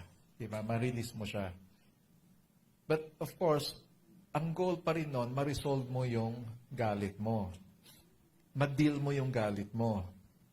Kung ganun ka lang na ganun, nagbabasag ka, nagbabato ka, nagdadabog ka, tapos hindi naman nawawala yung galit mo, well, you're not accomplishing anything. Okay? And I tell you, it really is not difficult but impossible to tame the tongue. Buti pa nga yung mga animals, kahit gaano kalaki, napapaamo eh. Di ba yung lion nga? Di ba? A lion cub, pag lumaki sa'yo, pagdating ng panahon, malaking-malaki na yan, hindi ka kakainin yan eh. In fact, maglalambing pa nga sa'yo. Now, I've seen a lot of videos of that. Inalagaan yung leon, maliit pa lang. In fact, meron ng isang babae, malaki na yung leon, may sugat, tinulungan niya, gumaling yung leon, nung nagkita sila, niyakap siya ng leon. Tapos tatanggal yung damit dahil sa... Hindi, nakaganon. Di ba yung mga lions, mga pusa, pagka mabait sila, nakasarado yung nakatago yung kuko nila eh. And they can hug. They can, alam mo yun, gently touch you, no? Pero pag galit yun, parang si Wolverine pala eh, no? Pero napapaamo sila. Pero ito, ang dila, mahirap paamuhin. And sometimes, yun nga, Nagsasalita ka, maya-maya ito na sinasabi mo. Maayos yung sinasabi mo ngayon, maya-maya iba na sinasabi mo. So, true control of our speech requires a supernatural help. Supernatural, ibig sabihin, hindi natin kaya talaga. So, it is untamable. Ano? So, sabi nga, parang yung trend, di ba? Yung trend na tumatakbo, ihaharang mo yung sarili mo doon. Parang gano'n yun. May sasabihin ka, ihaharang mo yung, pipilitin mong tigilan siya. And a lot of times, we fail. A lot of times, we fail. And somehow, akala natin, it will make us feel good or better when we say it. Nasaktan mo yung tao, kala mo okay. Pero at the end of it, hindi rin eh. Yeah, sometimes akala natin, nakaganti rin ako sa wakas. Nasabi ko yung gusto kong sabihin sa kanya. Pero I tell you, at pagkatapos nun, you will feel like ikaw mismo may hiya sa sarili mo.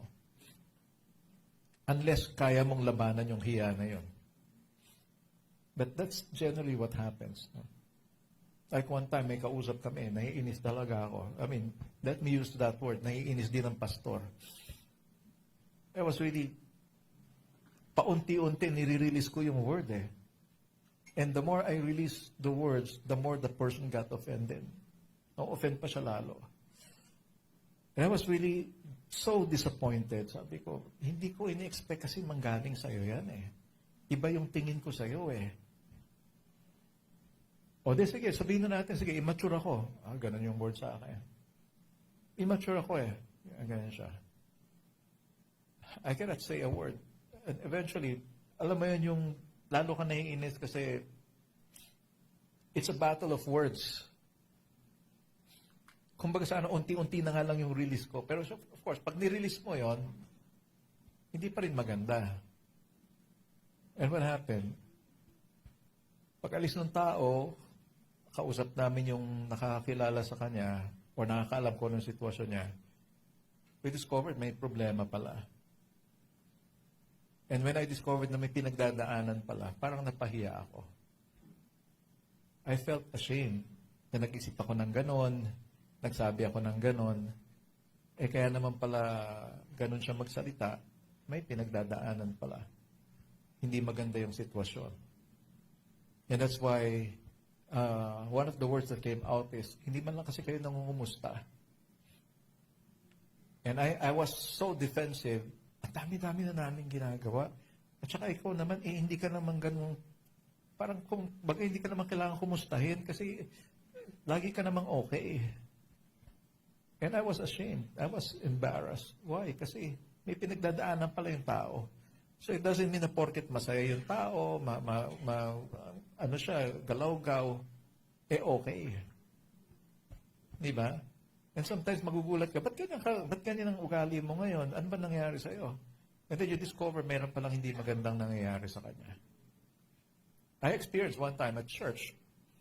Sabi nga sa akin, ikaw pastor, double standard ka eh.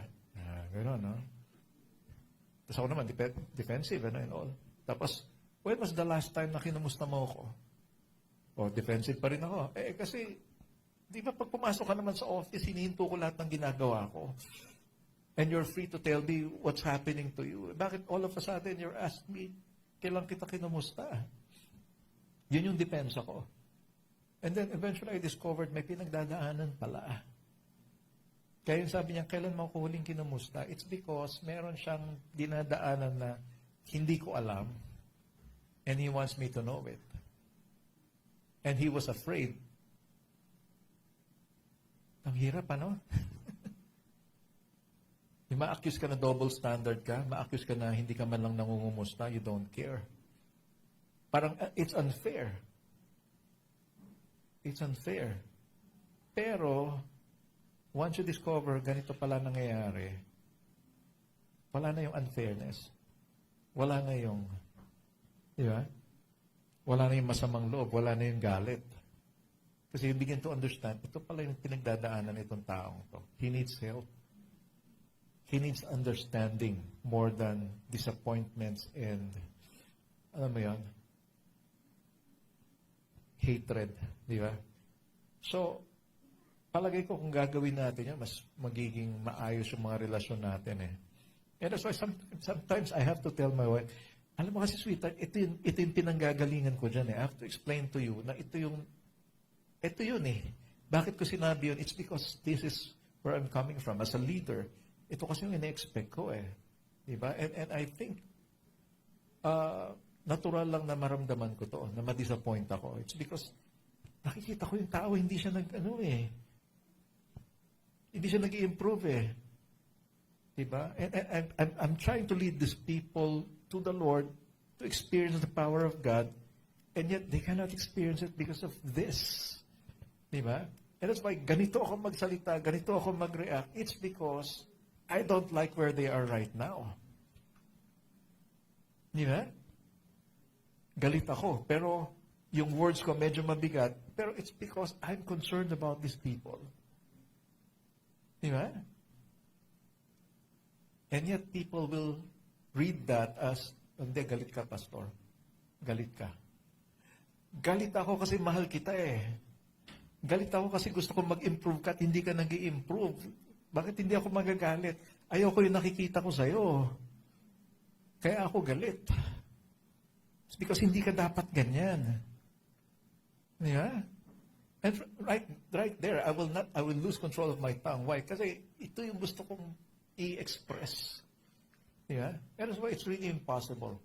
But then, of course, even when you say all these things, syempre, ang dating sa tao, galit ka eh. Di ba? And they don't like it. That's why you have to explain yourself. Ito kasi yung pinanggagalingan eh. Ito kasi yung nangyayari. Ito yung nakikita ko kasi. And that's why I cannot afford to be silent. I cannot afford not to speak about it. I cannot afford to be disappointed. Di ba? I mean, I'm the pastor here. I have to take care of the flock. And sometimes, yun nga, hindi ko nasasabi sa inyo, nasasabi ko sa wife ko.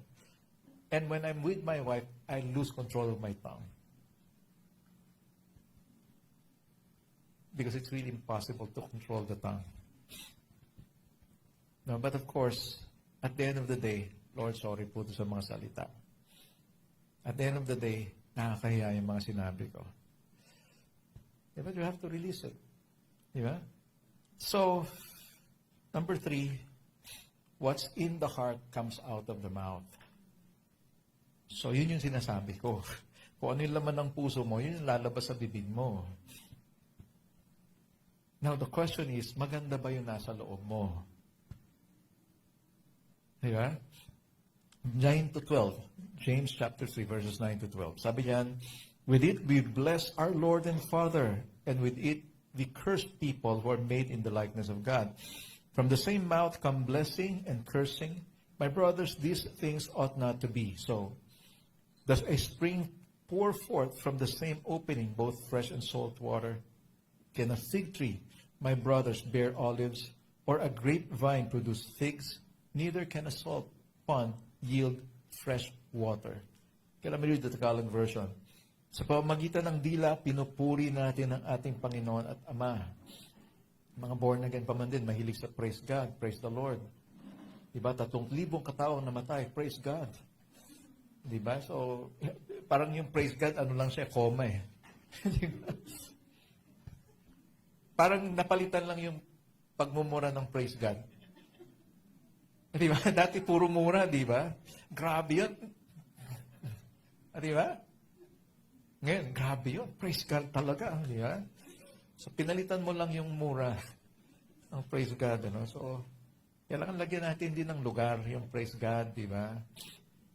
Medyo, isipin mo rin yun. Daming namatay. Tapos praise God. Napapaisip ka, ba't praise God? Ito nga pala si Brother Edgar Reyes. Praise the Lord, Brother Ed. It's nice to meet you.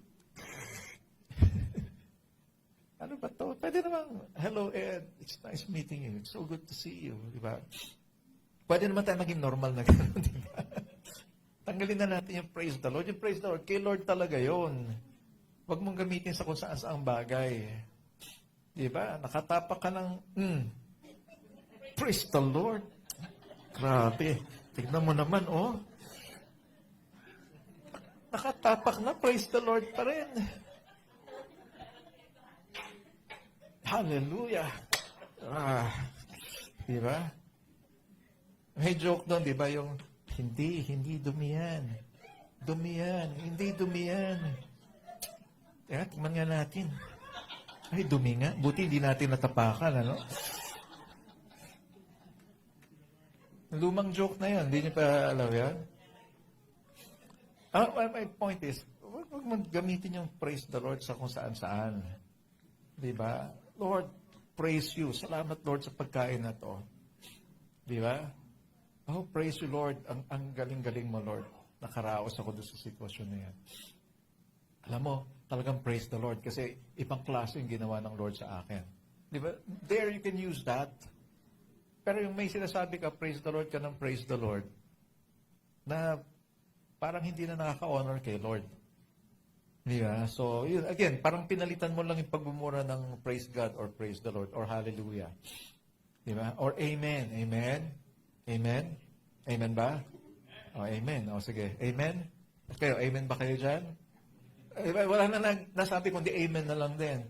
I'm not trying to make fun of those people, but somehow I'm thinking to myself, if I'm going to do that, mahihirapan makinig yung mga tao. Diba? And some people will cringe.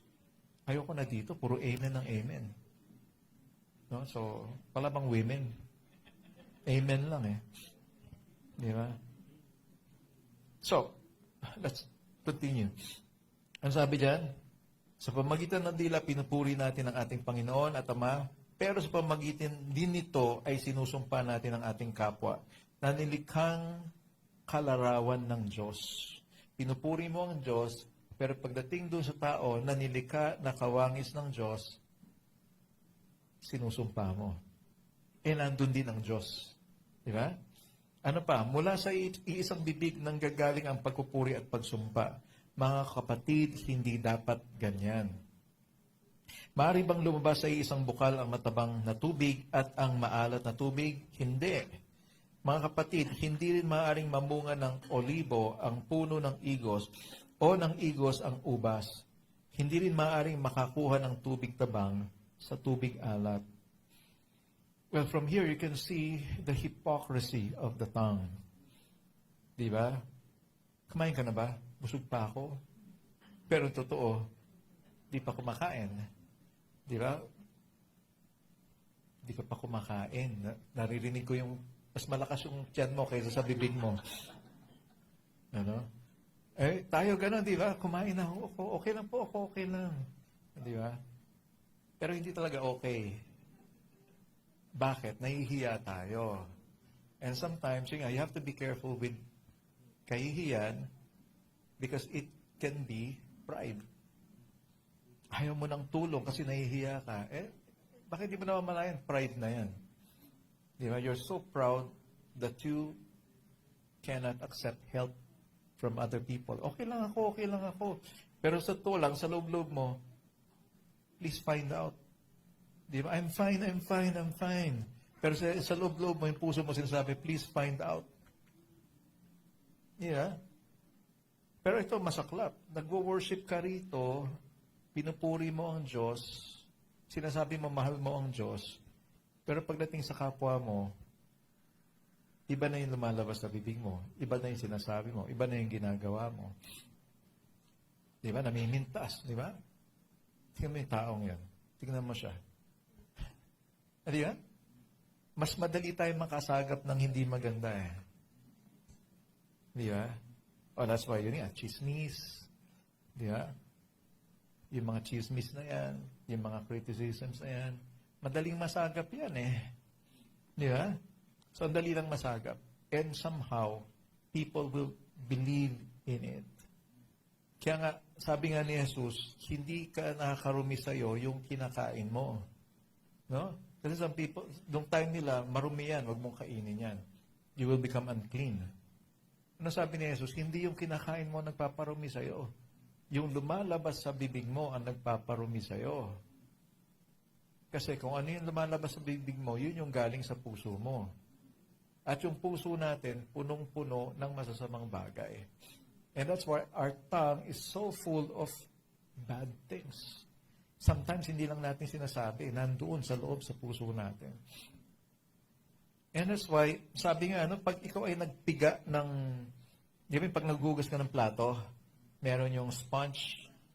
Yeah, pag piniga mo yon, pagka, what you call this, pag puro langis pa siya, puro mantika, pag piniga mo siya, talagang madulas at slimy, So, yun yung lalabas sa kanya. Ngayon, kung yung sponge na yon malinis siya, pag piniga mo siya, malinis na tubig yung lalabas sa kanya. Sabi nga, hindi raw yung pagpiga ang nagpo-produce nung fluid. Actually, yung pagpiga, inilalabas lang niya kung ano yung laman nung sponge. And guess what? Sometimes we experience difficulties in our lives. Bakit hinahayaan ng Panginoon na dumaan tayo sa mabibigat na sitwasyon? Para lumitaw kung sino talaga tayo. That's the point. Pinipiga ka ng sitwasyon mo para lumitaw kung sino ka talaga, kung anong laman mo. Diba? Kung napipiga ka na nga, sabihin na natin, it is a relational issue, lumilitaw kung ano ka talaga, kung anong meron sa puso mo. Diba? Kung mabait ka nga ba talaga? Diba? And I tell you, if you hear me, hindi mabait si pastor, grabe pala ito pagka ano. Does that make me a hypocrite? Yes. Diba? But I'm honest to my wife. Why am I a hypocrite to you? Because I don't want to hurt you. I don't want to, alam mo yun, yung baka hindi na kayo maniwala sa akin. Diba? That's why I control myself. I control my words. Pero pagdating sa wife ko, no holds barred, this is who I am. Ito laman ng puso ko. And that's why, sabi nga, kung mahirap yung sitwasyon ng pastor, mas mahirap yung sitwasyon ng asawa ng pastor. Kasi siya yung absorb ng lahat eh. Di ba? Sa kanya ko binubuhos. Sweetheart, kasi ganito eh. Di ba? And sometimes we discuss passionately. Hindi kami nag-aaway. Meron lang kaming passionate discussion. Okay, mainit na diskusyon. And the thing is, lilitaw talaga kung anong laman ng puso mo. In an argument, it's just like you being squeezed. Para kang pinipiga, inililitaw kung anong laman ng puso mo. And I tell you, whatever is in your heart, it will naturally come out. Lalabas at lalabas. So, sabi nga rito, your words are the ultimate thermometer of your soul. What fills your heart will always spill out of your mouth. Kung anong laman ng puso mo, usually lalabas at lalabas siya. And so, yung salita mo is just like a thermometer na magsasabi kung anong kondisyon ng puso mo, anong kondisyon ng kaluluwa mo. And when you say something, people will be able to catch that. Or they will perceive that, di ba? Yung dating nung sinasabi natin. And it's easy for us to be misunderstood. But sometimes, yun talaga. Di ba? May mga tao talaga na what you see is what you get. Yan talaga yan. Di ba? Sasabihin lang, hindi ako ipokrito eh. Gagawin ko talaga, sasabihin ko kung ano gusto ko sabihin. Well, hindi ka nga ipokrito. Yung nakarinig naman sa'yo, sugat-sugat pagkatapos. So, what do you prefer? No? Sabi nga dito sa Matthew 12:33-34, either make the tree good and its fruit good, or make the tree bad and its fruit bad. For the tree is known by its fruit. You brood of vipers. Tingnan mo yung word ni Jesus, ha? You brood of vipers. How can you speak good when you are evil? For out of the abundance of the heart, the mouth speaks. Nakikilala ang puno sa bunga nito. Kung mabuti ang puno, mabuti rin ang bunga nito. Kung masama ang puno, masama rin ang bunga nito. Mga lahi kayo ng ahas. Sa ibang version, mga lahi kayo ng ulupong. Si Jesus ang nagsasalita, ha? Si Jesus ang nagsasalita dito. Mga lahi kayo ng mga ahas. Paano kayo makakapagsalita na mabuti kayong masasama kayo? Sapagkat kung ano ang laman ng puso ng isang tao, ito ang lumalabas sa kanyang bibig.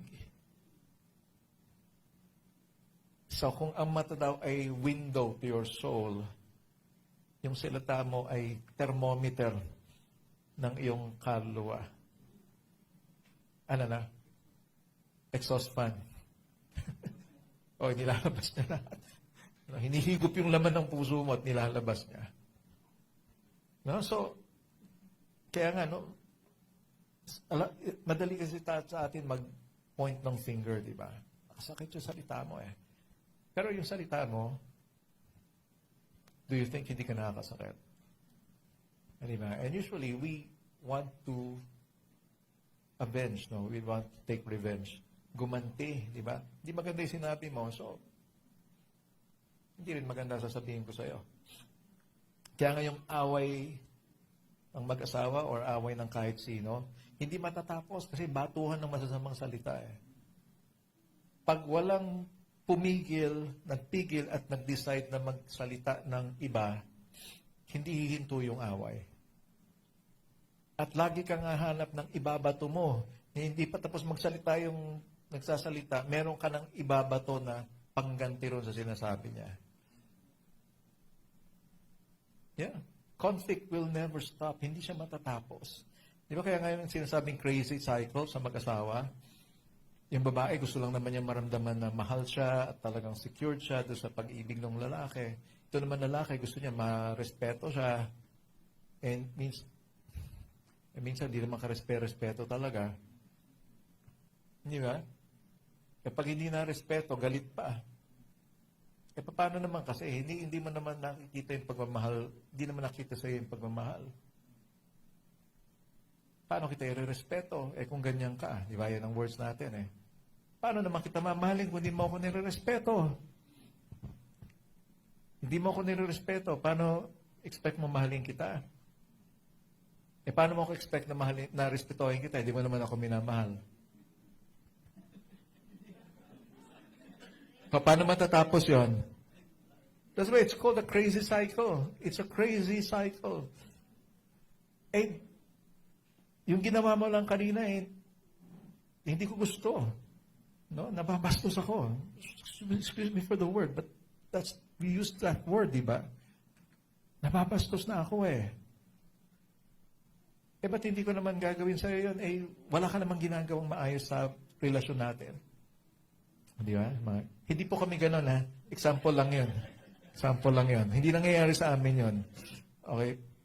But to some couples, iba naman yung pinagtatalunan namin. Okay? Hindi ganun. Usually, pag nagtalo kami, may kinalaman sa inyo.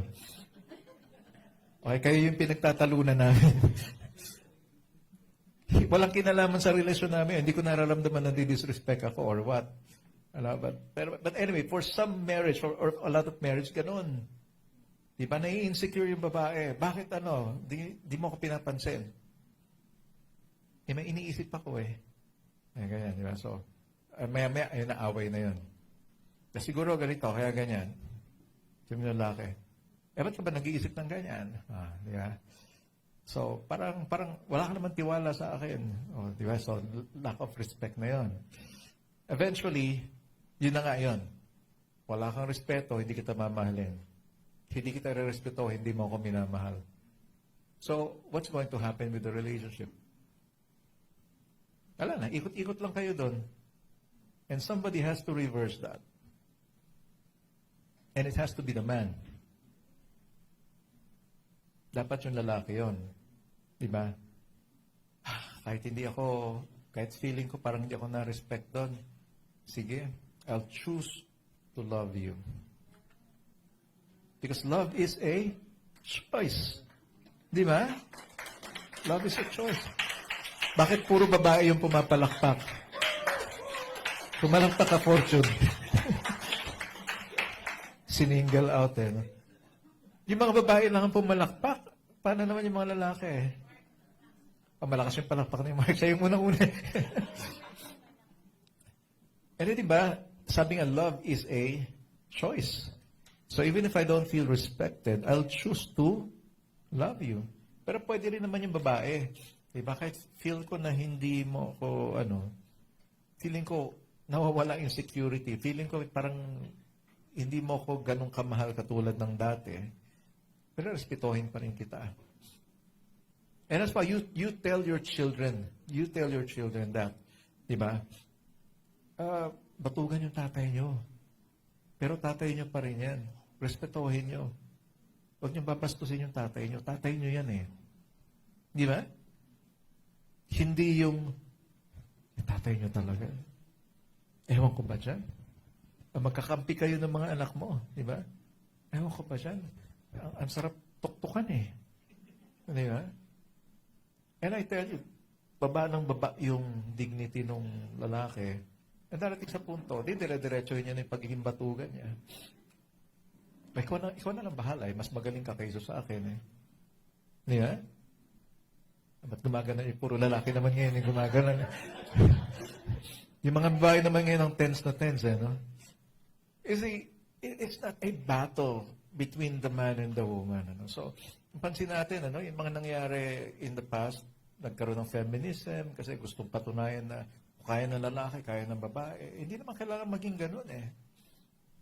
After feminism, ano sumunod? LGBT na.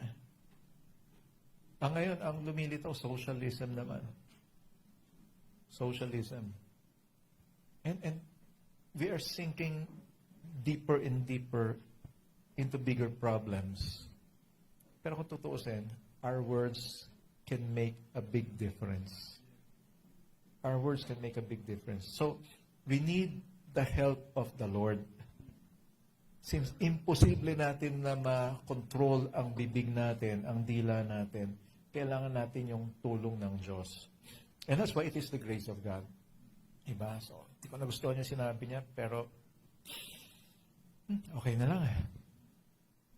Lord, sa'yo ko na lang sasabihin to. Hindi, saktan talaga ako dun sa words niya. Ayoko na lang makipagtalo kasi lalala lang kami. Change my heart, Lord. So that what comes out of my mouth will be pleasant and good and blessing and life to people. Diba? Let's speak forth life instead of death to other people. Can we all stand up now? Tayo lahat as we end this. At the end of the day, grace pa rin ng Panginoon ang kailangan natin. Because the truth is, wala tayong magagawa talaga by ourselves. Sabi nga ni Jesus, diba, kung wala ako, wala kayong magagawa. Wala kayong magagawa mabuti. Yun ang ibig sabihin nun. Because kung wala ang Diyos, may magagawa tayo pero puro masasama. Meron ba dito? Gusto mong gumawa na lang ng masama? Manakit ng tao? Sabihin mo lahat ng gusto mong sabihin para pag nakikita mong nasasaktan yung tao, natutuwa ka. Meron ba ganun dito? May nagsabitang wala. Baka yung iba dito. Ako yung pastor. Yeah, hindi lang maipakita eh. Hanggang dito lang yun. Hindi maitaas ng ganun eh. Well, what I'm trying to say here is this. We need the grace of God each day, every moment of our lives. Anything can happen. Sometimes you'll be caught off guard. No? Hindi mo inaasahan, biglang may mangyayaring ganito. Tingnan mo lang yung iba dyan. Pag may nabagsak, ay, kabayo. Asan ang kabayo? Di ba? I mean, may lumalabas sa bibig natin eh. Di ba? So, something happens, nagulat ka. Buti nga wala na nagmumura dito eh. Nung minsan, may kinuhanan ako ng microphone, napamura eh. Kasi ayaw tumigil. No? We're in a meeting. Sabi ko, we already heard what you have to say. Okay na po, naiintindihan na namin. So, puna po kayo. Ayaw pa rin, tuloy pa rin siya. No, kinuha ko yung microphone. Puna po, tapos kinuha ko yung microphone. Napamura siya. And for a Christian, that's something that is not good. No? So, kaya it's okay. Okay lang naman. You want to release, you want to be heard. We will listen. after you are heard, I think enough na yon. Dahil narinig ka na at in-explain naman, di ba? Kasi hindi tayo magiging maayos kapag pipilitin natin ipaglaban yung gusto nating sabihin, tapos ayaw natin makinig sa paliwanag. Hindi aayos ang buhay natin sa ganun. No? Sometimes we hear bits of gossip here and there. Makakarinig ka, totoo ba yun? Talaga ba? I mean, ano nakukuha mo sa ganon? Di ba?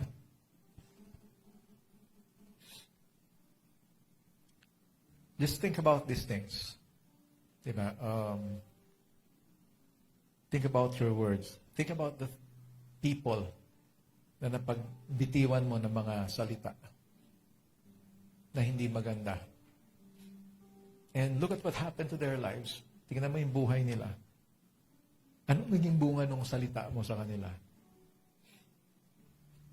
God gave His Word so that we will have life para magkaroon tayo ng buhay. And God wants to plant His Word into our hearts so that whatever's in our hearts will come out of our mouth. And that as a result of that, people will also have life. Magkakaroon ng buhay yung mga tao. Sabi nga, kung ano rin naiisip mo, nagmumultiply. Excuse me. Kung ano yung sinasabi natin, nagmumultiply daw. Or yung iniisip natin, nagmumultiply. Yeah? Kaya mag-ingat tayo kung ano iniisip natin. Kasi kung ano iniisip natin, lumalabas din sa bibig natin yan. If you have cell phones near the amplifier, pakilayo na lang. Kung may cellphone sa malapit sa amplifier. Okay? So, again, think about your words. No? Nagbibigay buhay ba ito o hindi, pastor, nakakasakit lang naman. What was the result? What's the result of that? Kung nasaktan yung tao sa words natin. Did they change? Naging maganda ba buhay nila? Well, kung hindi, then we have to ask God for help. Because God wants every one of us to be a blessing. Maging pagpapala tayo. And that's the reason why I'm a pastor today, because I want to share the Word of God. No, I want to share the Word of God because the Word of God is life. The Word of God brings hope. But then, of course, umaamin ako sa inyo bilang tao. May mga pagkakataon din ako na kailangan kong ilabas yung mga nasa puso ko. And I have to choose somebody na mapaghihingahan ko. And that is my wife. And let's just thank the Lord and ask the Lord's grace for every one of us. Because sometimes people will come to you and alam mo yung magsasabi ng mga saloobin nila. And sometimes you don't need to correct them. Sometimes you don't need to say anything. Gusto lang nilang magsabi ng nararamdaman nila. And pagkatapos naman nila mailabas yun, duluwag na yan eh. Okay ka na. O sige. Tara, pray tayo. Pag-pray natin. No? Huwag nang, kumbaga, mawala na yan. Yeah? Kaya nga sabi nga, yung forgiveness, hindi naman daw talaga ina-absuelto mo yung taong nagkasala sa'yo eh. Yung forgiveness is, pinapalaya mo lang yung sarili mo sa galit. And that's why, kung galit ka, sabihin mo, labas mo. That's why the Bible says, no? Mag-ingat ka lang kasi baka may nagkakasala ka na sa galit mo. That's why we need the grace of God. We need the grace of God. James said that. No? Sabi ni James, hindi nagpuproduce ng righteousness yung galit. Yung galit natin, it does not produce the righteousness of God. But we will say, paano gagawin ko? Ang sakit sa dibdib eh. Sama ng loob ko eh. Well, that's where you ask God's grace. That's where you go to God and tell God, Lord, this is what happened. This is how I felt. Ito yung gusto kong gawin. I'm sorry, Lord. Nag-iisip ako ng masama tungkol sa taong to because of what he did. Help me.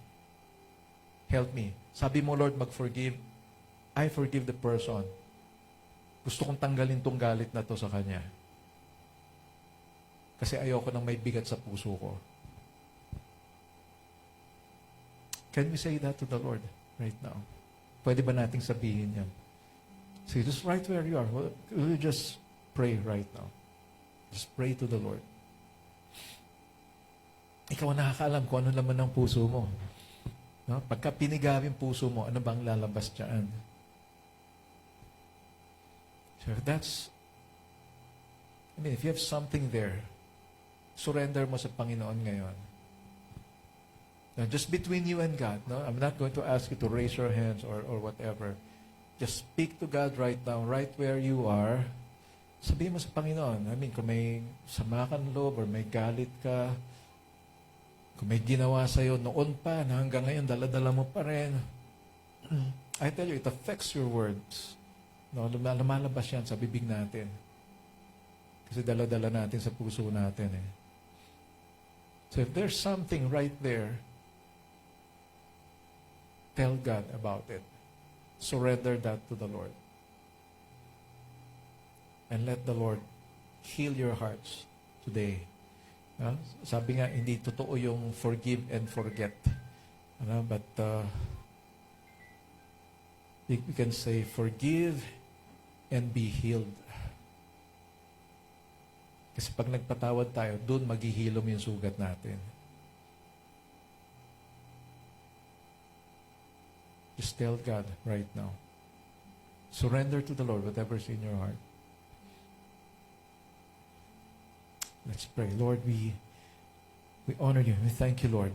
Salamat, Lord, na ikaw yung maaari naming lapitan sa lahat ng oras, sa lahat ng sitwasyon namin. Kung masaya kami, Lord, we have all the freedom to express it to you and to the people around us.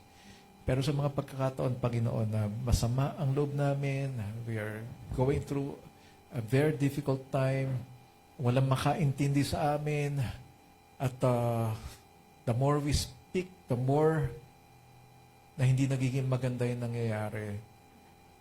Lord, we surrender our hearts to you right now. And we pray, O Lord, that you will just, God, pour out your grace over every one of us. Imposible, Panginoon, na mapigilan namin ang aming mga bibig. At kung mapipigilan man namin, still, darating pa rin ang pagkakataon, magkakamali pa rin kami sa sasabihin namin. Kaya, Lord, sa lahat ng pagkakataon, kailangan ka namin, Lord. That's why we surrender our hearts to you, Lord. And we just lay down everything, lahat ng meron sa puso namin ngayon, sinusuko namin sa iyo. And we pray, God, that you'll just enable us, Lord, to experience peace in our hearts. Palitan mo po ng kapayapaan yung mga nararamdaman namin na hindi maganda sa aming mga puso. At puspusin mo kami ng iyong pag-ibig. Dahil, Lord, kung pag-ibig ang pumupuno sa puso namin, lalabas ito sa salita namin. Lord, wherein we can be gentle, we can be, Lord, kind with our words. Yun ay bunga ng Espiritu mo sa puso namin. And that's why we surrender to you, Lord Holy Spirit. We surrender to you our hearts.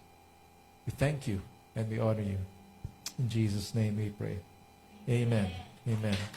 Panginoon, mahal na mahal kita.